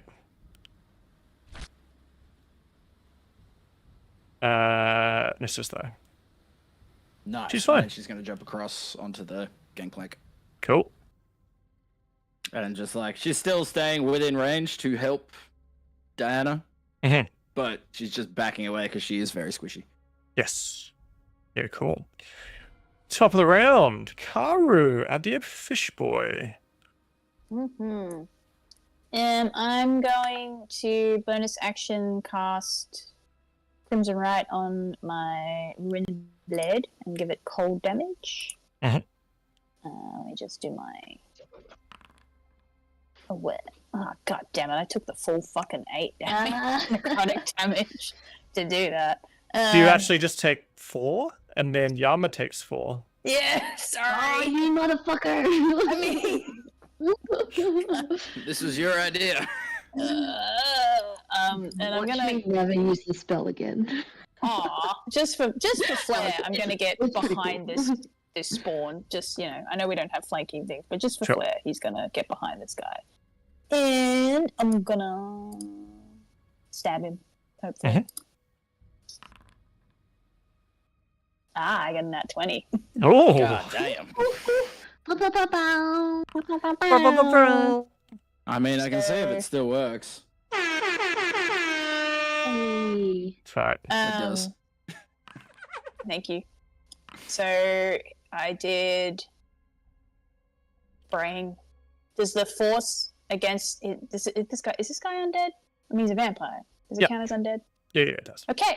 So 19 plus 6, so 25 plus 31, 39 damage. 39 damage. And that's none of that's necrotic, is it? No. It was slashing force and cold damage. Did you say 39? 39. That is his exact amount of health. Ooh, meant to be death. Killian's like, oh me. Delayed reaction after you hit him. Kara's just like points also like, he's like, oh me.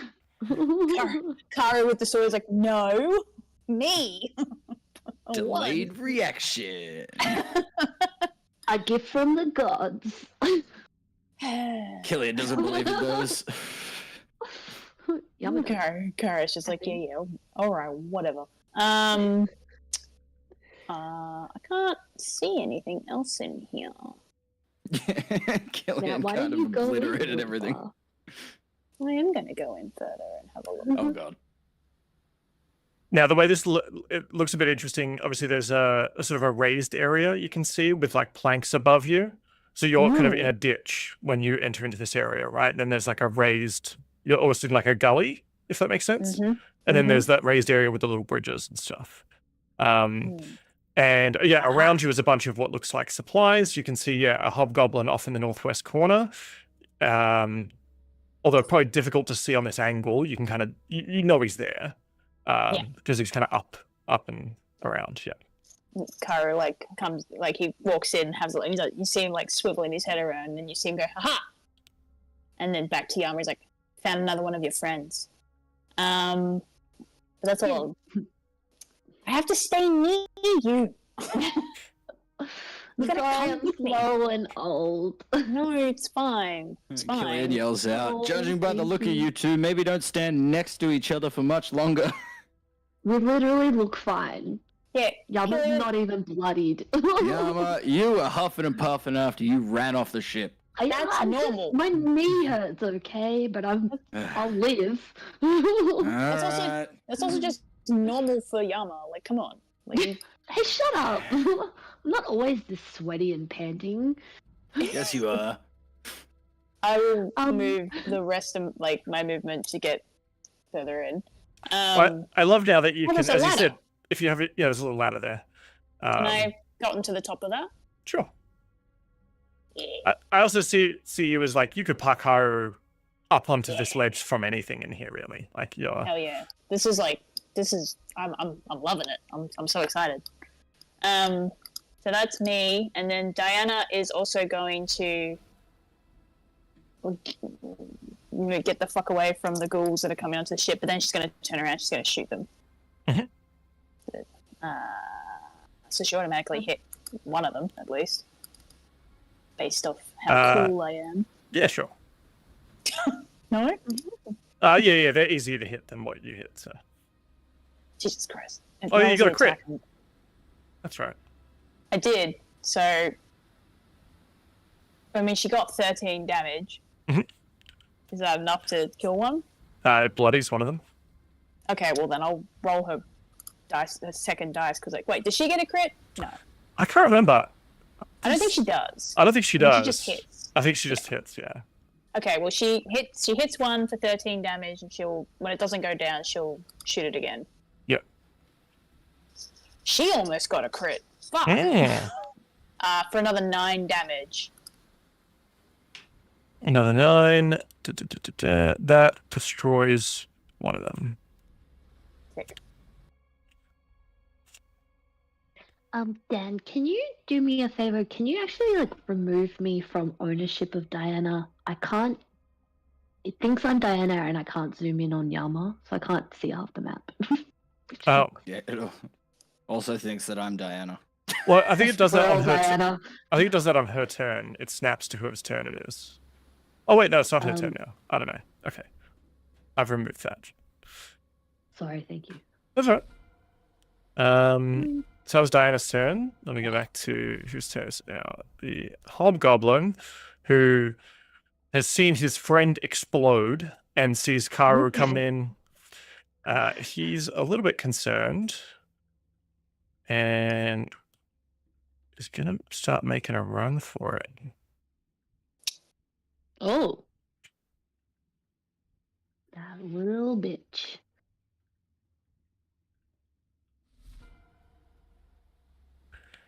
These skeletons.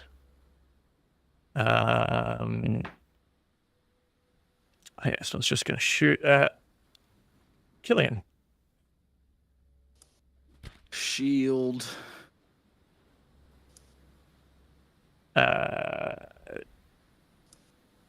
22 to hit. Shield. Okay. You do not. And that makes me 21. God damn it.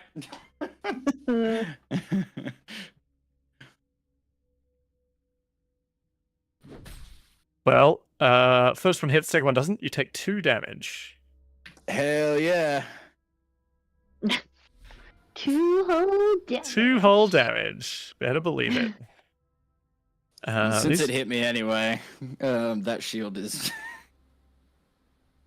Yeah, Can that's I fine. undo that? 'Cause Yeah, it yeah, didn't- you did the maths wrong. That's fine. Look, you Oh, might yeah, need that shield 17 later. for some reason. This guy is gonna walk up and take a shot at Karu. Is he now? 10 to hit? No, he won't. No, he won't. He's gonna go home and then rethink his life. The lone little soldier up here, it's gonna shoot at Yama. I'm gonna say like, because Yama's the closest thing. He's like, Doesn't matter if he hits or not. He's a minion. He's only going to do 1 damage, and Yama would. It just bounces off his armor anyway. These things aren't very smart or creative. They are. Cute. They just attack. They just attack. These zombie ghouls are going to make their way over. They have to like. They aren't smart enough to like leap over. I feel like they do that thing where like they fall, they trip over the edge of the ship, and then they're kind of like scrabbling to get back up on the dock. They do get there, but I'm going to say that's their whole turn to do so. Also cute.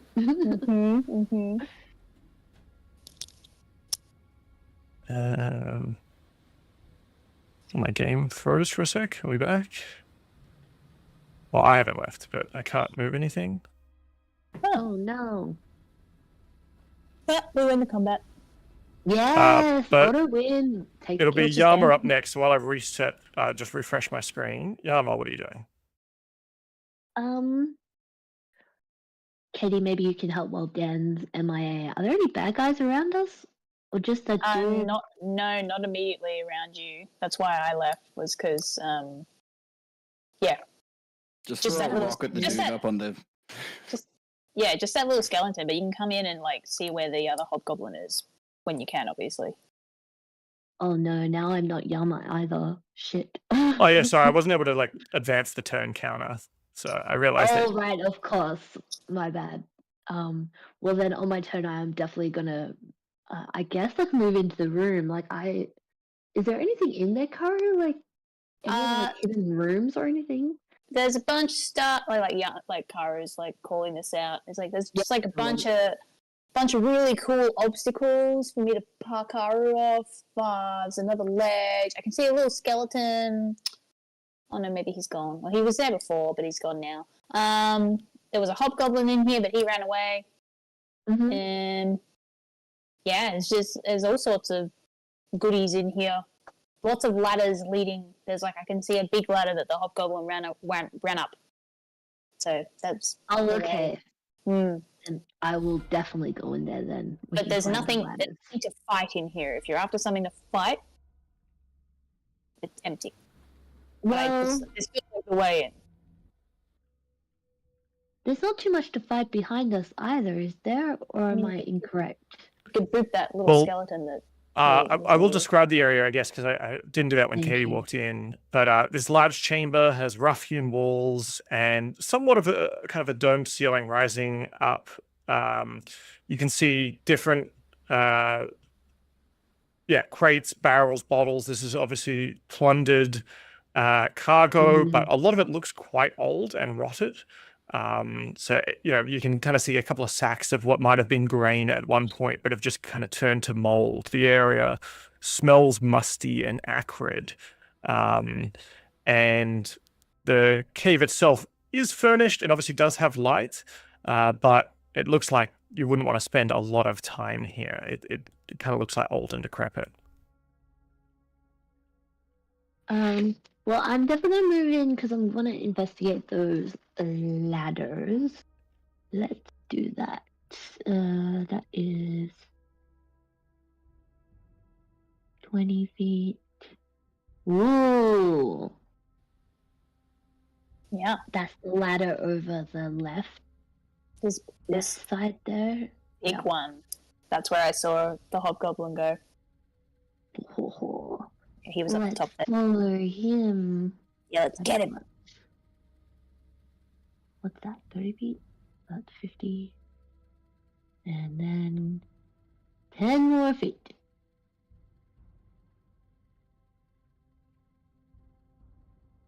All right. Let's go, Karu! So Yama's just like scrabbling over boxes and barrels to kind of get a good look up, and you can kind of see. These guys are obviously like up on the higher ledge kind of thing. Mm. Yeah. He's definitely not graceful. He's like a bull. He's going straight, whereas like Karu would go, up and over and doing flips and shit. And, Well, yeah, Karu's he's actually- straight through. Karu's actually up on the higher level Oh, already. you're already up. Yeah, I'm at the top of like a ladder. Just like, yeah, get up here already. Oh, I couldn't really. Oh my god. Okay, this map is There's one of my Dungeon Alchemy maps that I exported into Foundry. Dope. Anything else from Yama? Nope, that's it. Thank you very much. Okie dokie. Cool. Now, Kara, you said your passive perception... Trash. Trash. Yep. Cool. Love that for me. God damn. He's getting away with shit. Yep. How did you get up there so fast? Oh, you went up a ladder. I'm there was fast. another ladder there. Yeah, I'm fast. There's a bunch of ladders. Oh, 23 sorry, I to didn't see hit, that. Karu. Yeah. Mm-hmm.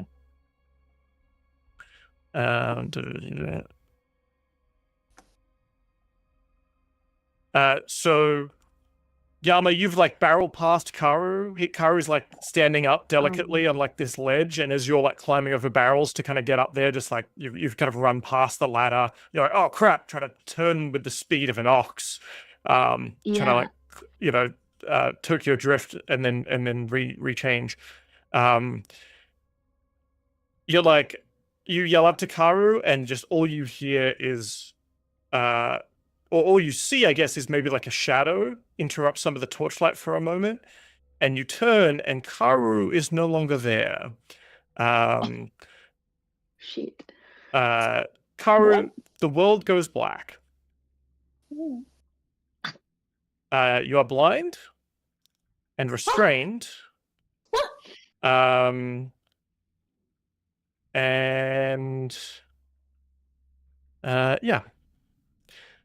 Yama, when you turn around, you see a serpentine-like figure, sort of bluish green scales, 4 sets of arms, actually probably more like maybe 6 sets of arms, I don't know from this picture, long tail and like horns on its head. What? And it has a big distension of where its belly is. What? Did you just get eaten, you dumb Hello, fucking fish? And that you perhaps realize this because you felt Karu take 25 damage, which I guess, I would say in this instance you're taking half of. Wait, is Kara still within 60 feet? Yeah, he's just in the belly. Yeah, damn it. I don't know where I am, but I know I'm within. I'm sorry, I just love the. What did you do, you dumb fish? Like, Sorry, excuse me, dumb fucking fish. I just the thought of Yama saying that it's just so funny. 100% he would, because he's probably hearing this muffled, like, you still talking or something, and he's like, where are you? Just like, you just hearing, whoa, why did everything get so dark?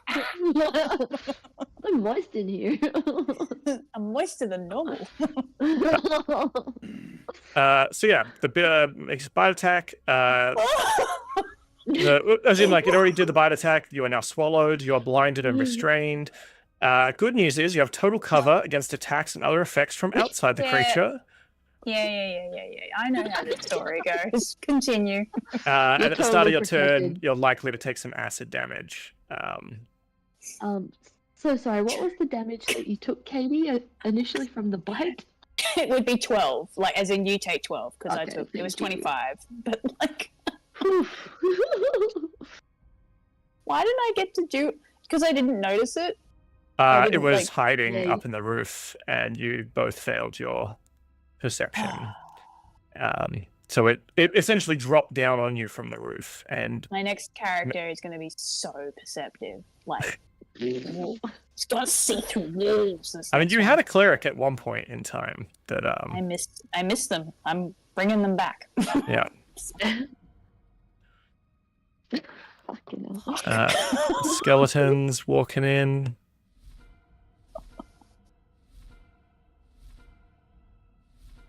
Eaten by a lizard. I can't wait for the AI recap thing to be like, well, In a hilarious gesture. Yeah. I really hope it includes Yum Killian. yelling at you. Killian's gonna walk up a little bit. And now, I have a question. Mm-hmm. So, my polymorph is through a feat. It's shape changer. It's not a spell. If I cast a spell, can I still shape change? Does it say your shape changer casts polymorph? Let me find the feat. Yeah. Shape changer. You can cast. Damn it. Well, we're gonna try something to get Karu out of this fucking dinosaur-looking thing. I'm fine. It's warm in here. Yeah, I think it's we're about to gonna get be fine. even wetter. I like wet. Killian pulls out the command scroll. Interesting. 60 feet. I speak a one-word command to a creature I can see within range. I can see it from where I am. It's 55 feet from me. Killian's going to point at it, read the spell, and say throw up. Is throw up one word or two? I thought I it had believe to it's be. hyphenated. Is it one of the words? I thought there was only like 4 words you could use. No, you can use any thought I word, could but it just- has to be it has to be single a word. one-word command. Bath. Yeah. What about bath? Bath one word. works. Bath works. Bath. I'll allow it. Yeah. Cool. All right. Wisdom saving throw, is it? Yep. And that'll be against my spell modifier, so 19. Yep. It fails. So, and you know that it fails to resist your spell because you hear a.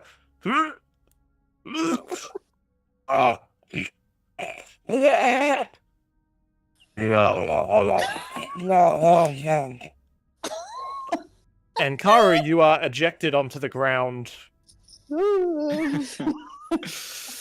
And then you just hear the monster say, God, I'm never drinking again. And Yama goes, I knew you weren't delicious. Yeah, if any of you can speak Draconic, you hear it say in Draconic, must have been some bad fish.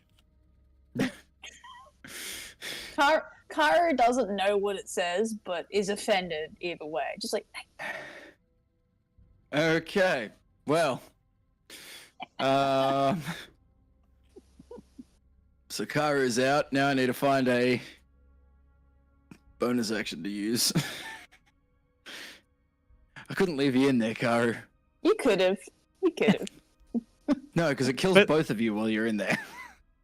You're thinking of Karu. You're thinking I'm of thinking about Yama. everybody. Oh my Thinking about God. both of you. That is clutch because Katie and Kate absolutely did not think of that. No, Yeah. literally. We were like, Yeah. totally fine. I love that. I like that someone's paying attention and is thinking tactically. Yeah. The only bonus action I have is Misty Step, and I have to cast it, so I can't Well, that's lame. do. Shish.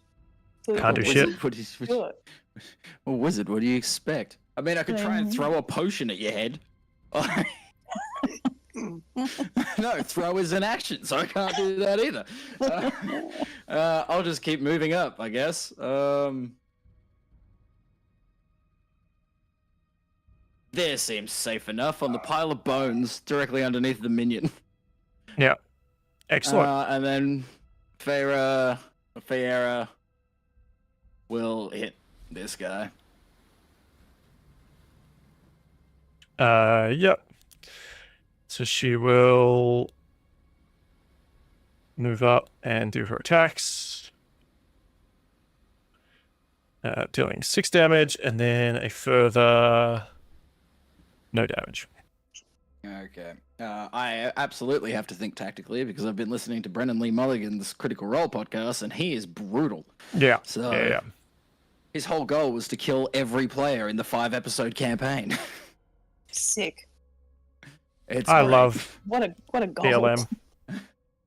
Oh, it's so good. Best Uh, campaign ever, because they're all NPCs.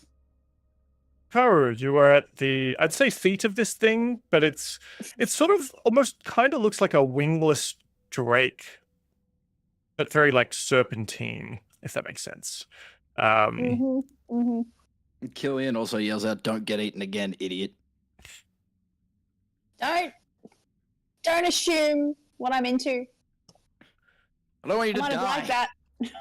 It has, now that you're close to it, it has like these arms, but you realize that these arms go all along its serpentine body, so it's almost like a millipede snake, kind of like draconic creature. Ooh.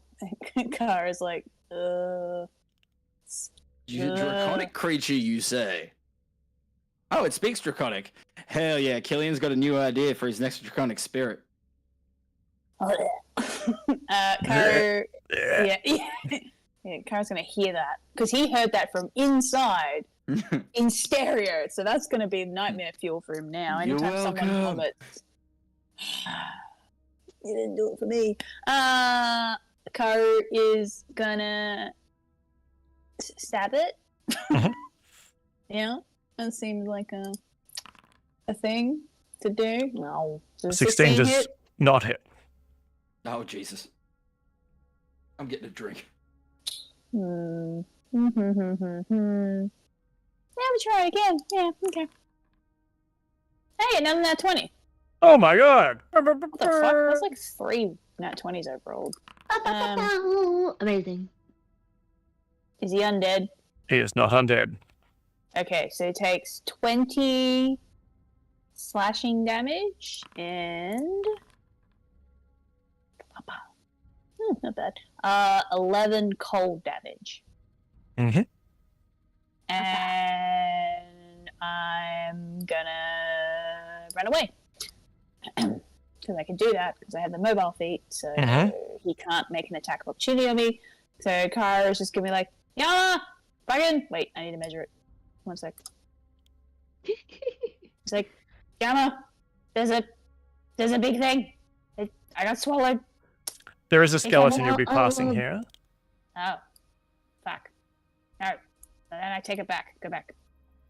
Just take the AOO, it's fine. Okay. He misses anyway, as you're just you're belting past, covered in gross vomit.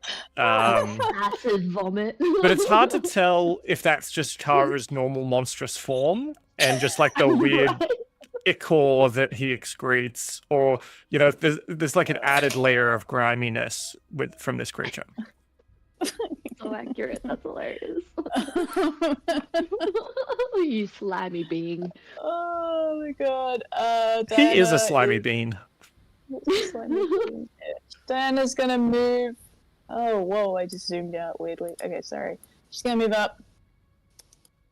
But she will turn around and shoot at the ghoul that is up in Guy Fiera's face. Yep. Hell yeah. So she... That's Priestess Guy Fiera to you. The mayor of Flavortown. So that wasn't supposed to roll an attack, but okay. 8 damage for the attack that auto hits. And then for a second attack, she'll hit it again. Or try to. Oh, yeah. 21 for 6 damage. Okay, well, this drowned ghoul is not looking good. A stiff storm breeze could probably knock it over, but it is still... Nice. Very nice. That's enough. Okay.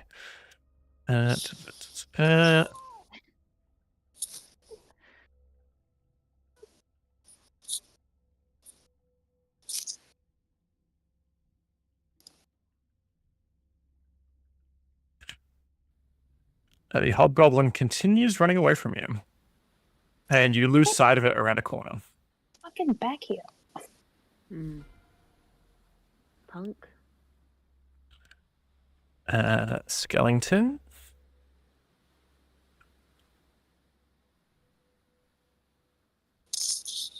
Just gonna walk out here and start coming at you. Skeleton that's already out here is chasing after you with its bone knife. Dirty 20 Yep. for 3 damage.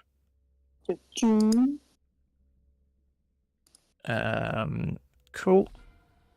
That's just normal damage. Does that mean Yama doesn't? Correct. Yeah. We'll just say. Oh, yes, Yama, you didn't take any damage there.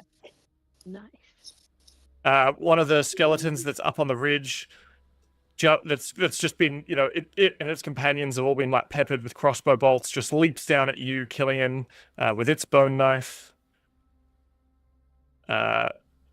12 to hit, I assume does not hit, and it kind of clatters onto the ground in a pile of bones, and then starts reconstituting itself. It's just laughing.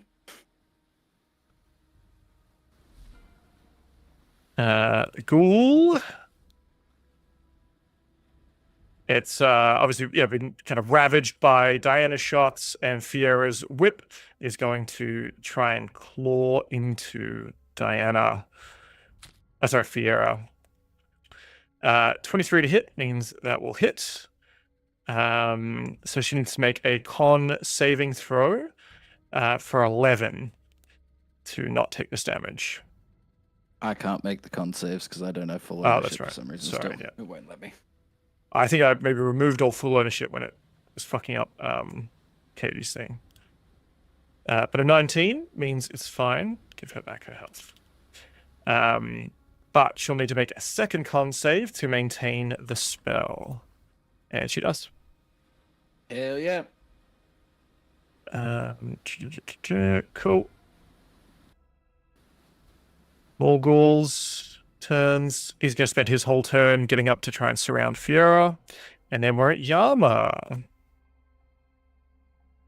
Yama rolled a concentration check on the being swallowed damage, which I hadn't rolled. And Okay. I lost my expeditious retreat. So I'm Oh no, gonna you're double slow again. move. I know, so slow. So Yama immediately reverting to his old man ways. That's 15 feet to the bottom of the ladder. Am I like moving at half speed or something to get up here? Probably just take, double speed. Like it's a double movement. Not a double movement, but like, it takes 10 feet to get up as opposed to 5 Yeah. when you're going up the ladder. So I used 15 to get here.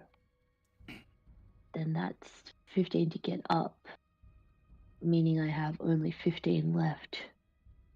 I love that that's not even a ladder, that's a crane, but I'll allow it. Oh, shit. Oh, this is what I was walking. I thought that was the ladder. I thought that was the ladder you were going for. Yeah. Oh! I thought that was a ladder too, don't worry. That's right. Okay, cool, thanks. I'm like, you're I'm strong not- enough that I'm assuming instead of taking a ladder like a normal person, you just hand over hand up the rope of a crane and like throw yourself onto the Honestly, ledge. it's probably easier for him to rely on his upper body strength than his ridiculous, useless knees. Yeah, that are always giving out on him. That's his turn then. That's a double move. Nice. Alrighty. Well, the dragon turns its head to look at you, Killian. And Okay. No. in common says, "You made me lose my lunch." Yep. That's my lunch. He's going Wait, to what? slither towards you. And attacking as a medium or smaller target. Okay. It is going to try and grab you with its tail. Okay.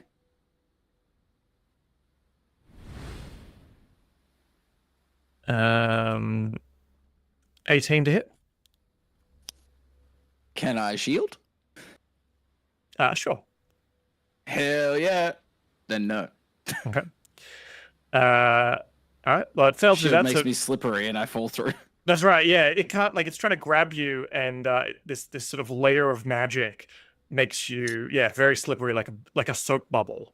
And as it tries to constrict, you just pop out with no friction. Because it wasn't able to grapple you, it would do a regular bite. What's your new AC? 21. Okay. Unfortunately for you, it got a 22. And Damn it. this is not a swallow attack though, because it's doing its multi attack. But you will take 18 bite damage here. Okay. Ooh. He didn't get swallowed though. That's fine. Yeah. Yes. I mean, if I got swallowed, I'd hurt myself, but I could blow it up from the inside out. I've just given myself an idea. We haven't even found the lich yet. Yeah. Yeah. Don't burn everything yet. More skeletons. It's like what I do. I burn everything. I use fire. Like, that's all I am. That's all I've got. Oh, I've got. Yeah. Skeletons coming after Karu. There's sort of 3 skeletons rush you at once, plus the 2 behind you, but these ones rushing you from the front are minions. Filet mignons. Dirty 20? What was that, sir? Dirty 20? Yes. You're going to take 3 damage. I will take 1.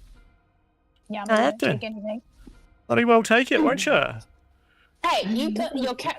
I got swallowed. All right, you had your fun. Let me have mine. Let's have a look quickly. Ooh, do I want that or that? Alright, Killian, upon getting bitten, is gonna be like, wow, that wasn't very nice. Like, what the hell? That's fucked up. Come on, guy. And he's gonna turn into an ape. All right. Diana, seeing this coming, is probably like, ah, and like moves to like get out of your way Half as you a just get step bigger and back. bigger. Yeah. I can't attack because I've used the spell to transform. But can I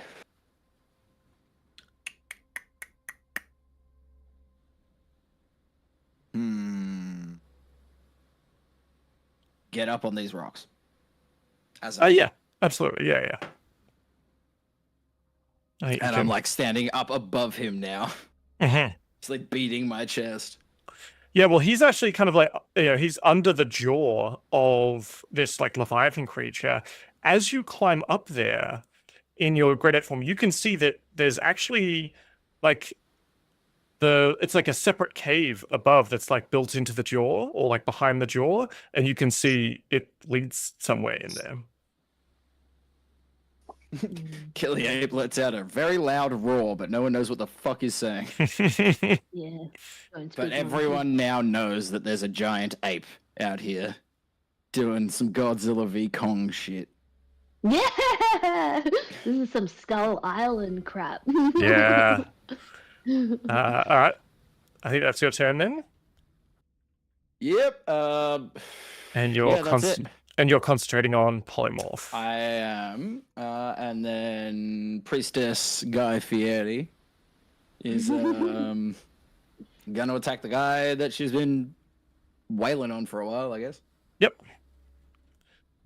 Look, it's been 5 turns, another 5 turns, and that creature is banished permanently, I think. So. That's only if he goes back to his plane. If he's from this plane, no, he comes back here. Yeah, I'm dead from another plane. Although he was a white, wasn't he? So he's like, or a wraith. Ghost. It was just a ghost. Wraith. So he would be from a spectral plane, would he not?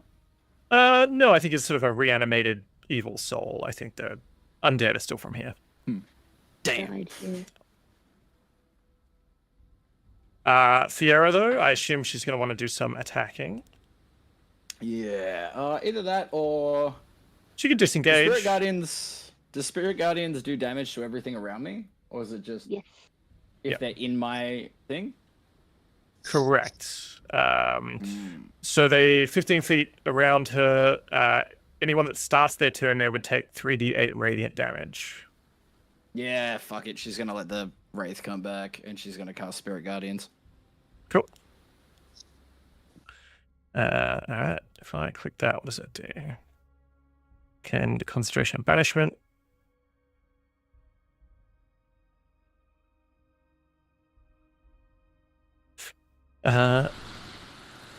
Oh, that's cool.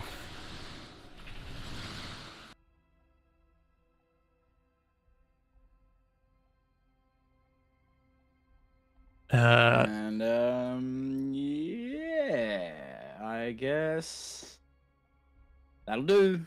Yeah. So any affected creature speed is halved in the area when the creature enters the turn or starts their turn there. They make a wisdom saving throw on a failed save. The creature takes 3d8 radiant damage. So we'll do that on their turn. Karu. Hi. Hi. I've got like 5 dudes around me, sort of. Yeah. How the hell did you get all the way over there? God damn. You got blown up on this patch of blood. I'm fast. Yeah, that's Fast as fuck. I'm I'm keeping up. I'm seeing me zooming. This is rolling. Exactly. I'm don't use this. Nah, fuck it. All right, whatever. I have this like potion of icy veins that casts armor of Agathis if I drink it. So can I drink that as a bonus action? Sure. Sick. Nom nom nom nom nom. So I gain 5 temporary hit points. I am covered in frost to match my frosty sword. Yeah, I know. But I will swing at the skeleton I ran past first, I think. Yeah. Nugget. Hopefully obliterate him. That one. 15. 15 will hit.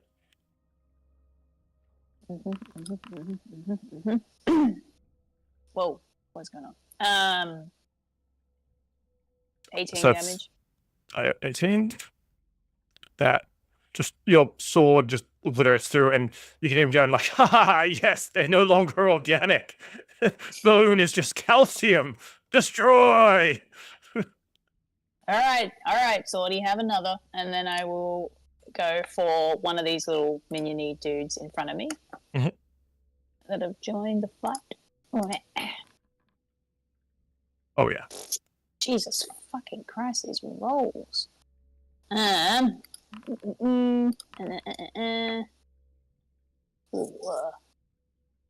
damage again. I'll say that that's enough to kill 2 of these. Ooh. Just because they are minions. So you just like slice through 2 of them effectively. Yeah. And just more clatters of bones, and you hear the voice of Swordy, the Ruin Blade, Rooney the Ruin Blade, as he likes to be actually called. What ho, this is good fun.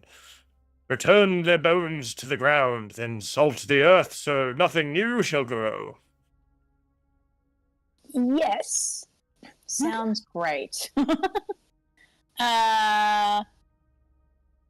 Diana, is Killian under this friend? Killian's like above it, Baranthi? up on the ledge. Above it? She's the big ape. Oh, cool. Diana is going to shoot at Varanthian. Just, but she auto hits because I auto hit. Just going to roll the damage. It does everything. Oh no, she doesn't auto hit because the armor class is different. It's a higher armor case, she doesn't hit because she rolled an 8 on her first attack, but she'll try again. Oh, she rolled an 8 again. Okay, she doesn't hit. I think she's freaked out by this thing, to be honest. Yeah. Anything she might just. Cool.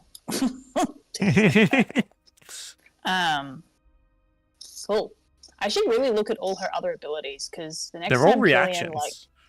but the next time Killian, you hit that dude, she's gonna do a thing to help out. Okay. Hell yeah. She can convert the hit into a critical hit. So He's gonna have a great time. yeah, so she's gonna do that for you. You can see this, Killian. So can Diana and Fiera.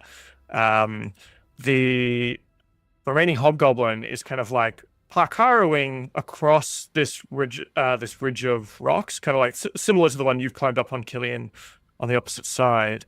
And he appears to be running very deftly, and he just leaps through the air and dives into the open mouth of the skeleton that's built into the cave, and disappears down the sort of the cave system behind the skull. As he does, he though, didn't come within 10 feet of me. He yells out something in Hobgoblin to this big kaiju creature. Yama, give me a perception check to see if you hear it from all the way back there. We'll say like a DC 11. Perception.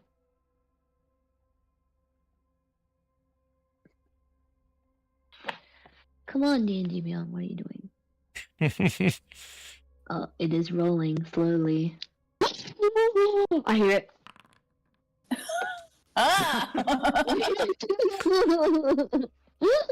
That's incredible. And what are all these crits today? This is going insane.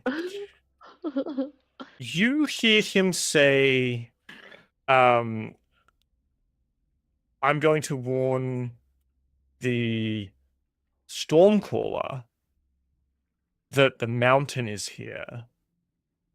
Hold them off. Ooh. And with a natty 20, that sound like cuts through the air. You know who that is. Oh, 100%. Lord Tempest. No. No? Who? I love that you made that jump, and that's actually cooler than what I have.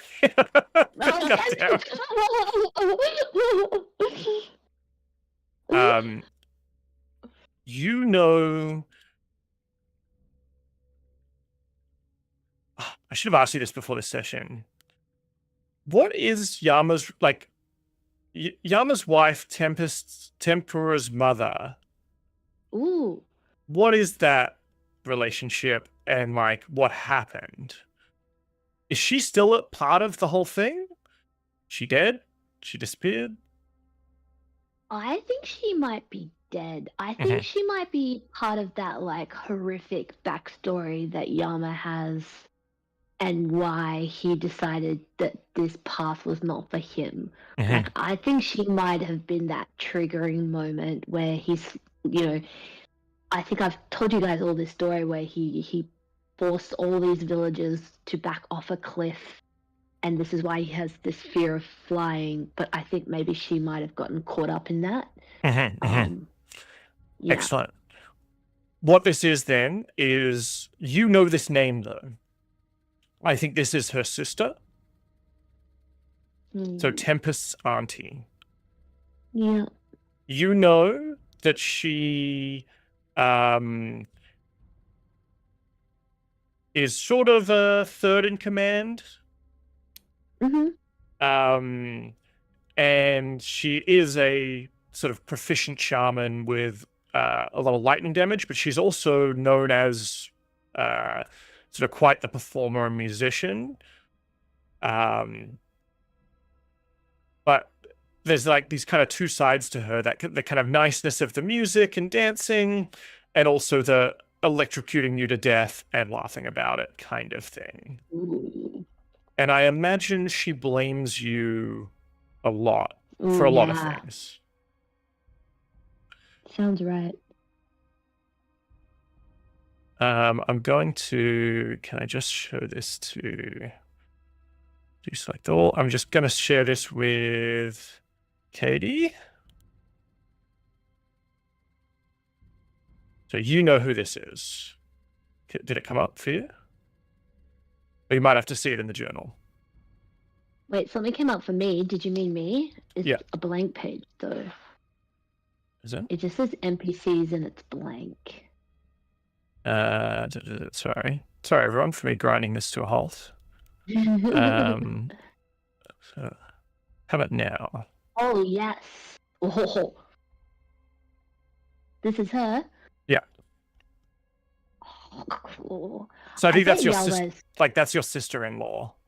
sister-in-law, yeah. And I bet she, like, maybe part of the reason why he left and hasn't been able to, like, face them almost. Like, she blames him and he totally accepts that and, like, thoroughly blames himself as well. Yeah, there's definitely like a level of she blames you for her death, for their sister's death, but also then doubly blames you for leaving, right? Yes. Yeah, cool. Yeah. All of you get to find out what I showed Kate maybe when you meet her. So yeah, he's What? So yeah, you heard him say to like go warn the Stormcaller, and you know a woman by that name. So that means she's here. Oh yeah, shit. Yama gets tingles. How do you like more skeletons, Karu? Or just the same skeletons, but like, you know, coming to stab you. 22 to hit. Yeah, and they take 5 cold damage when they do it. Well, you take 4 bone damage in the back. No, I don't. No, I don't.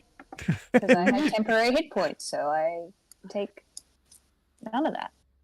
And they take 5 cold damage. So no. He's taken his 5 colds. Like a good skeleton, taking his medicine. Killian, I love the idea of you've turned into a giant ape, you've clambered up on this thing. Like King Kong ready to fight Godzilla, you've picked up a skeleton as if he's like Jane. I'm just gonna say, because you've just moved into this thing's space, but you're 3 times its size. So I'm just gonna, it is a minion. So like you could just lift, you like picked him up like Jane, maybe walk to the top, but even just your holding him has crushed him. Like the skeleton is no more. I'm just gonna give you that one. And I just love the mental image of you carrying up a body as you clamber up this like rocky mountain like King Kong. Killian like looks at his palm and he's like, oh. Yeah. The ghoul is well, I can't remember how much damage it was meant to be from Fiera's thing. It's gonna make it's 2 or 3d8. Yeah, Radiant? wisdom saving throw. Oh, it already rolled it for the first round. This guy did succeed. The other one just straight up died. Yeah. Gone. In return, he's not super smart though, so he is going to try and bite Fiera. And it hits with a 17, so she's going to make a con saving throw. And fails, so she's going to take 1 damage. Then we'll do another con saving throw. She succeeds on concentrating. Cool. Yama. Yama is going to use another charge of the Ring of Expeditious Retreat. Activate that again. Oh, why can't I see the... Oh, there we go. 15 feet to there. Total of 30 feet to there. As he's passing Karu, he's gonna be like, "Which way, Karu?" And then Kate, knowing the way, is going to keep heading down that way. Quick! Okay. And that's my turn. You. All right. The Godzilla to your King Kong. He can't. You're not large, are you? You're giant or huge. Yeah. Okay. Huge, His tail, I think. Yeah, his tail is not enough to constrict you, and you're too big for him to swallow. So he's going to.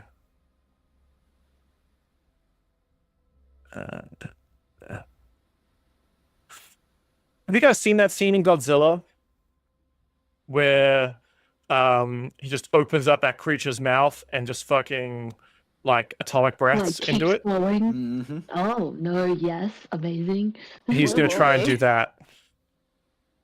Yes. But also no. I'm gonna need you to make a It's DC. Oh, right into Killian. Damn. Yeah. I'm gonna need you to make a DC 16 Dex saving throw, please, Killian. Very good. So you take half damage, which means you take. You would have taken 80 lightning damage. But Jesus Christ. You're gonna take 40 instead. It's fine. Still fine. Guys, what are we doing? It's fine. Getting shredded by the. Can I get a concentration check, please, Killian? Yep. Wait, what is he gonna have to? He can't. He's gonna have to get over 20. Yeah. Half damage. Yeah. I get advantage on con saves though. Specifically for like polymorph, I'm pretty sure. Yeah, because his training. Did it roll? What's going on? I see nothing. 24. Oh, yeah. You continue. Nice, nice, nice. So it goes to like grab you with its many like arms. It's kind of like up on its tail.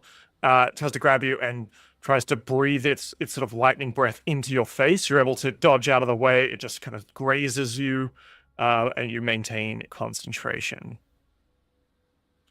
That is its turn. The Wraith is back. The Wraith is back. Is it brave enough to enter the Spirit Guardians? I don't think it's that. I don't think the Wraith is that stupid to go after that. I think the ghouls certainly are. The skeletons certainly are.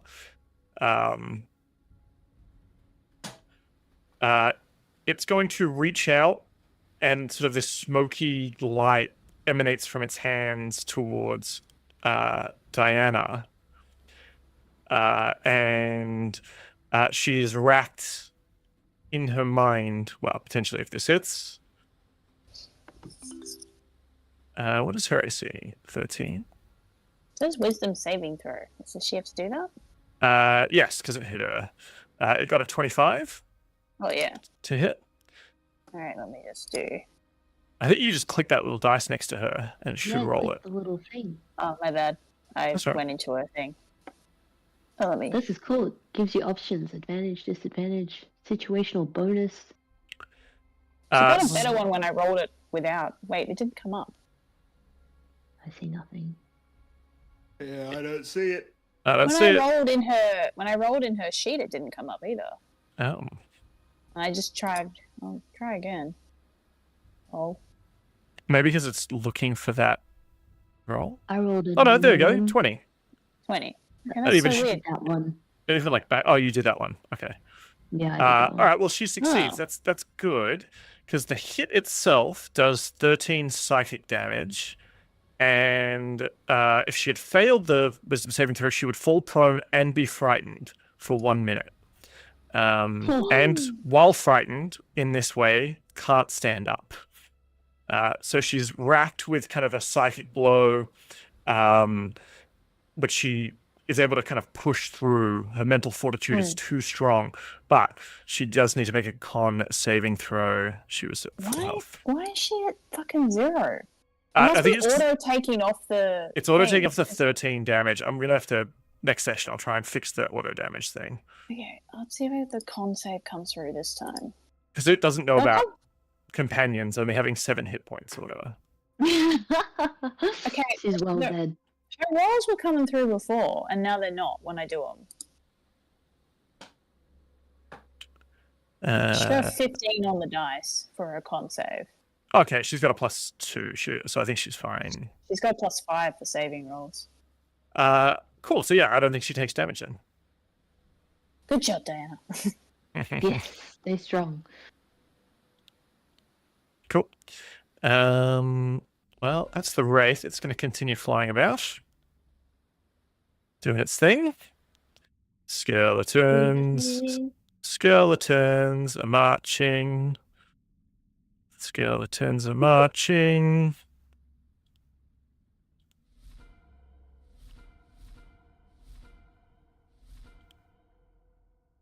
Killy ape. Alrighty. He like looks at his shoulder. He's like, that's not cool. And then he's just gonna do what giant ape does best. One attack. Pretty sure that counts as an auto crit because of the Diana thing. What does Diana yell at Karu to give? It says hit. You rolled After a an ally. natural 1. Yeah, after an ally hits an enemy, I imagine it means it needs to beat. Oh yeah. So it's just a hit to turn it into a crit. Yeah, Sorry, it's Killy not- ape. yeah. Multi-attack. Whoa! Okay, well, she's not helping you with that. But you're fine. Okay, 48 damage. 48 damage. Yikes. Yep. He's just gonna like uppercut. Oh, he can't uppercut because he's above it, so he's gonna like punch down directly into its skull. Yeah. It's Ring his kind of bell. like looking up, trying to like hit you with the breath, and you just like punch into its open maw. Once the breath kind of ends, and it doesn't love that. It is close to bloodied, but maybe not quite. Okay. And then.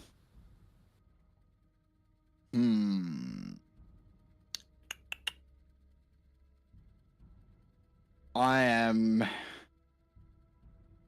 going to jump into this cave mouth above it, Yeah. staying in range of it, Sure. but still get up into the cave mouth above it, so I have like cover Oh yeah. or Yeah. half cover from it at least. Yeah. We'll say you're like 20 feet up. Effectively. Cool. Yeah, so it's gonna have to try and like get up there to try and deal with you, which could be a problem. Fiera, does she want to attack? Does she want to keep standing there? What's she doing? Oh yeah, she'll attack this guy next to her. Cool. Signature attack. Let's do 2 of those. First one misses. Second one hits and does 9 damage. Her whips are great at tearing off flesh. They sort of rack the flesh of this drowned ghoul. However, it doesn't seem to mind its flesh being torn off. Yeah, Doesn't It's need not smart that enough to anymore. care. it's soggy. Ew. Karu.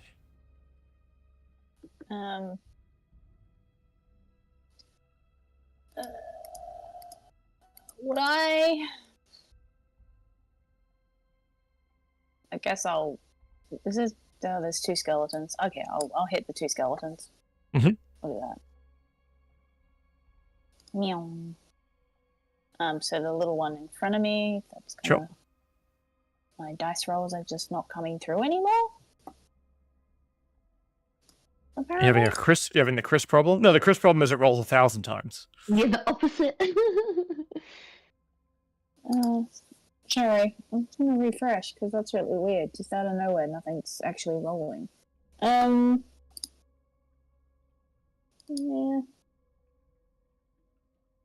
You've broken it. I didn't do anything. Why'd you break it? I literally didn't do anything. Also, I might need to call it soon, just because it's getting. Yeah, That's we'll it. go. We'll do I this didn't one even last notice round. The time.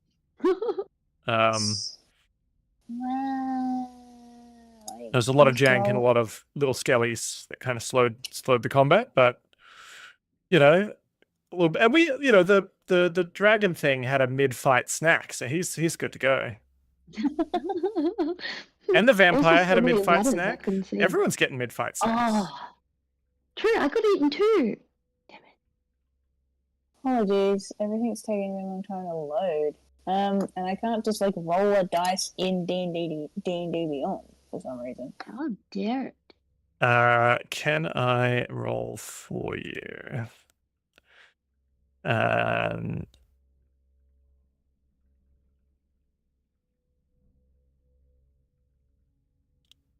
So weird. Whoops. Well, I did the attack. 10 to hit. Does not hit. Let's roll again. Sure. Bam, bam. Pew, pew.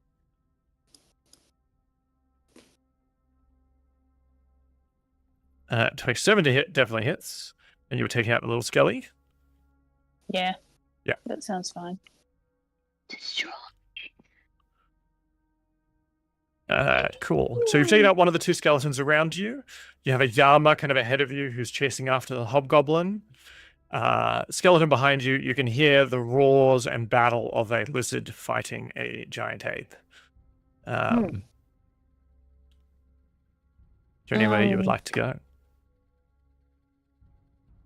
Could I have, based off when that guy yelled, like the hobgoblin we were chasing, like he was like on the map, he was sort of like, okay, now I can't ping. Cool. Your sense of hearing picks him up as being near the entrance where Killian is right now. Yeah, but I think Kara will take a risk. I'm saying, because when he ran this way, he would have seen this like entrance. Yeah. Or exit out. So I think he's going to go that way rather than the way the Yama's going. Yep. I know that'll probably put us out of range, but I think he's going to do that. And he's just going to go past that skelly. He doesn't care. Yeah, he misses the attack of opportunity. 25. No, and then one more. And then he's here. Cool. And then he's just like, oh, wizard. And I think Diana will take a shot at the lizard. Yeah. Wait. Oh, that's right. I was like, I've just been rolling for her. That was the whole problem before, but no, that was for other things. Let's see if this works. As you emerge from the cave system, you can see the wraith floating in front of you as well. Ah, fuck. She hits for 22 for 7 damage. Mm-hmm. For her first attack, and she will shoot. That bloodies the creature. Sick. She's going to shoot. She got a nat 20. Oh! For 14 damage for her second shot. Excellent. Is that 3 20s today, Katie? That's a lot. I think I've done 4 nat 20s. It's been kind of wild. That's so wild. Crazy. That is... She's gonna stay where she is. Alright. That guy's gone. Skeleton is going to come after you, but it's not as fast as you. Damn And we're exactly at 60 feet, Katie, so... Oh, sick. I was like, I planned it, but I didn't. Totally meant to do that. Yep. The ghoul fails his wisdom saving throw, so starts getting sort of battered by these spirit guardians. Takes 3d8. The animation for that is amazing. Yeah. And just gets obliterated by them. Nice. Nice. See ya, nerd. Fiora just stands there looking smug and just like whip in one hand, like the hand she's holding the whip, just like examines her fingernails of that hand and is just like just coolly looking at them, just ignoring everything else, just like, yeah, that's right. Yama. Yama did not realize that there was another way that way. That seems faster. So I'm gonna go there. And then... Oh. Oops, I've got one too many. Take me back. Well, take it back. I can, I guess, see a lot, but not a lot is within range. Let's have a look here. 40 feet? 35 feet? Mm-hmm. I'm not really a spellcaster. Let me... I mean, you have a skeleton right next to you, if that helps. Oh, cool. Yeah, I'm gonna slash it with my sword. Mm-hmm. Die. Pew pew. Yeah, they're so small on this huge map that they're really invisible. Yeah, and because they're not in the token holder kind of thing, like they blend right in. Oh, like the frame? Yeah, There's- okay. yeah. Yeah, that makes sense. 17 will definitely hit. The damage is obscene. If it's I'm more sure than he's a big 6, fan. yeah. Oh, okay then. I can barely do less Yeah, good. than 6. Alright, well, I think I will end my turn there then. Cool. That sounds good. Yeah, we'll get to the end of this combat round and then we'll call it a night, I think. Yeah. Killian, you've jumped up into the maw of this Leviathan. There's a jaw platform there that you're standing on. You can see actually further in now, and inside is a what looks to be sort of a room. Like as you kind of look further down, the open maw of this massive stone, bone head, beyond it is almost like a balcony built into the lower jaw. Oh, the lower jaw itself is a balcony. The limestone teeth, each 3 to 5 feet high, ring the edge. Inside, you can see an entire room and doors beyond. It's not your turn yet, but I'm just telling you what you see. Yeah, at the back where the throat would be, stand a massive pair of stone doors, and you can see a rope ladder kind of rolled up to one side around one of the teeth. Like it's sort of kind of wrapped around one of the teeth as an anchor and it's kind of rolled up. Not bad. But the creature, you've jumped up there, you kind of got cover from it. It is going to slither towards Diana No. and attempt to swallow her. Fuck. He says, "My meal too big, but you are the perfect size." So he's going to do a bite.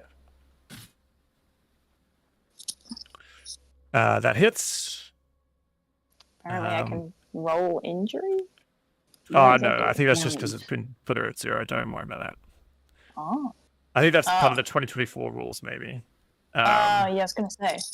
Punctured lung. So she has been swallowed. Con save to see if she takes damage from the bite. I guess I'll do that if you can't. Oh, I was gonna see if I can. Hang on. Yeah, Okay. 22. She's fine on the bite, but she is currently in its stomach. It's about to get a really bad headache because I'm above it. That is its turn, though. The Wraith, seeing you two have arrived here.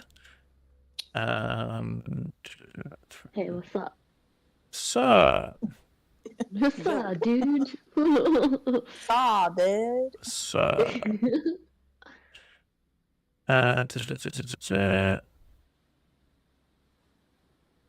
Trying to think, who does it see as the bigger threat?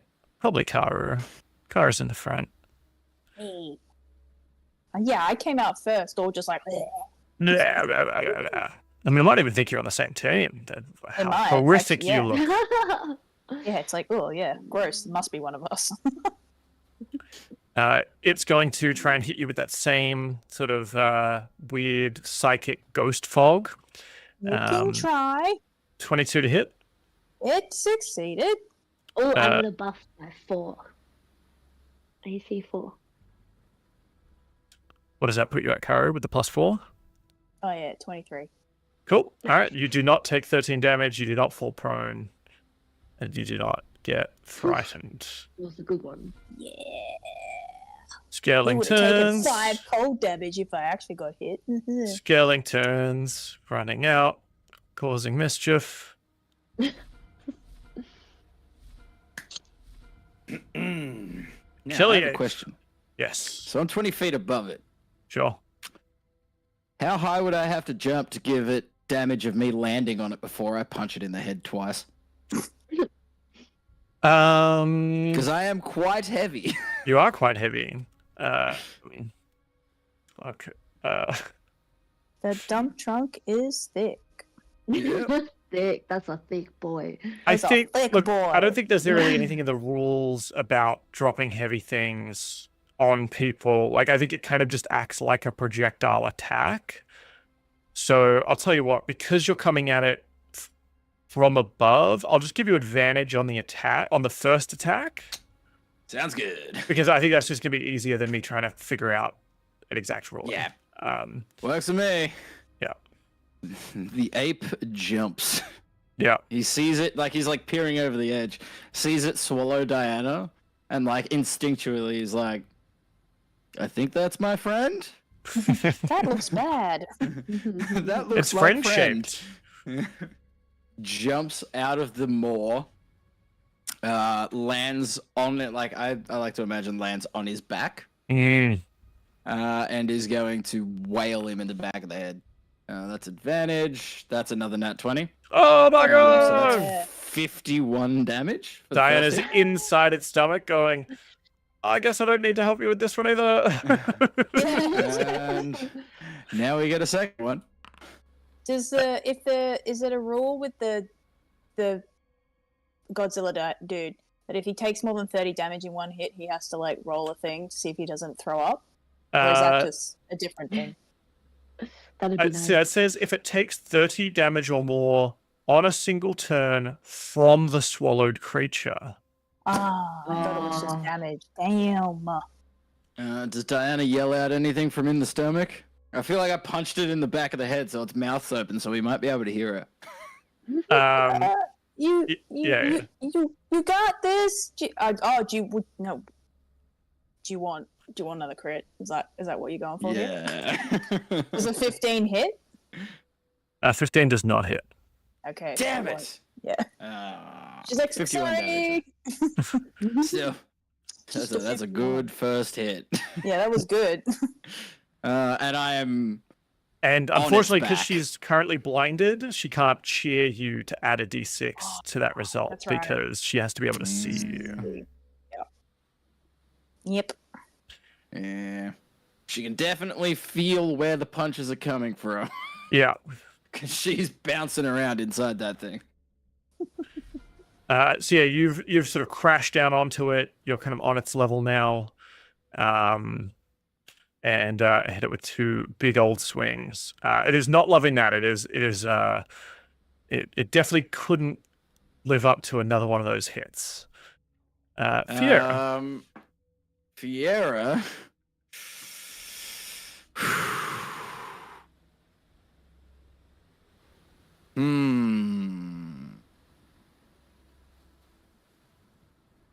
I mean, Fiera's gonna jump back onto the boat. All right. She's not gonna spirit guardians the. She'd have to walk in there though. She'd have to walk up to it. Yeah, I mean, she has to walk up to there for it to spirit guardians, and then I suppose on the start of its turn, it would take a bunch of radiant damage. Potentially. And there are 3 allies before it in the initiative. Guys. Yeah. Fiera's gonna walk up. All right. I've been baited. Back one. Hey, no. So it's just at the range of a spirit guardian, so it will start in its next turn will start in the damage. I guess you can shoot it as well. Yeah, she'll do that. Actually, her first attack auto hits because you hit on one of your attacks. Hell yeah. So let's do. She's going for the throat. So 1d8 plus 3. 5 damage to the creature. And then.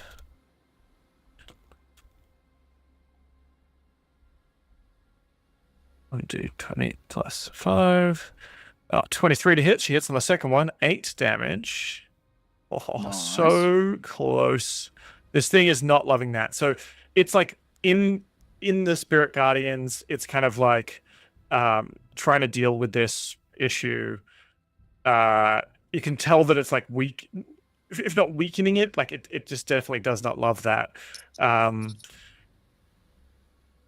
And she's just there like hitting it with these whips, and just like back, you creature, like a lion tamer. So, I have a question. Spirit Guardians. Yep. And if you designate a number of creatures you can see to be unaffected by it, and affected creature's speed is halved in the area. And when the creature enters for the first time, because I've brought the zone to it. Do you want to keep reading that for me? Zone. Do you want to keep reading that for me? When it enters for the first time on a turn or on a turn, okay, yeah. On a turn. No, you're right. You're absolutely right. Yeah. I was going to call you on it. I kept reading, and I just read at the start of its turn, and you're absolutely right. It needs to make a wisdom saving throw, which we will do now. As much as I don't want Fiera to take the kill. Can you see that? Can you see what it got? Oh my god. Oh my god. Roll 3d8. I'll tell you this now. We're looking for 4 damage. Nice. Ooh. Come Yeah, on. we're good. Yeah. Wow, Mac. Killian, can you describe for me how does she do this? I like to think that she like walks up at the same time as Killian's jumping down onto it. So he like slams it down into the ground to like sort of bring it to it. It doesn't really have knees, but like brings it down to lower to the ground, trying to force it to hold it down so that anyone can wail on it. And as she walks in, she like shoots it once in like this side of the face. She whips it. Women. And then her spirit guardians, as she walks, gets a little bit closer. It's 4 of them, isn't it? Yep. Oh, you call forth spirits, so it's a bunch of spirits. Cool. Yeah. Bunch of spirits. Little semen on the family. Yeah. And is Fiera good or evil? These are radiant. I think she's kind of going through her redemption arc. Like she's given up on Lolth and is more going towards Saloon. All right, so these are little like moon butterflies fluttering around her, and they all just like stop for a second and then all pierce through its head. Yes. Yeah, like a cheese grater, just pockmark holes on this this giant dragon creature. Actually, perfect timing, because I think the skeletons are not going to be a problem here. For the rest of you, we'll pick up next week with just sort of this wraith that's still here, but of course there is the escaped hobgoblin potentially to deal with, and then you may have a moment to breathe and a moment to discuss and plan, which I know you guys are all excellent at doing. And maybe a little bit of tactical planning. About getting eaten, some PSAs maybe about not getting eaten. Not getting eaten while being life linked. But we'll find all that out next week. Thank you. Congratulations for solving my Bahir puzzle. And I did have one, because we did have a vampire in here. I want to give you this for free. Why are vampires scared of water elementals with the dash action?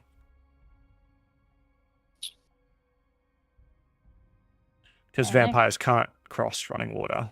That's all for me. I'll see you next week. God damn it.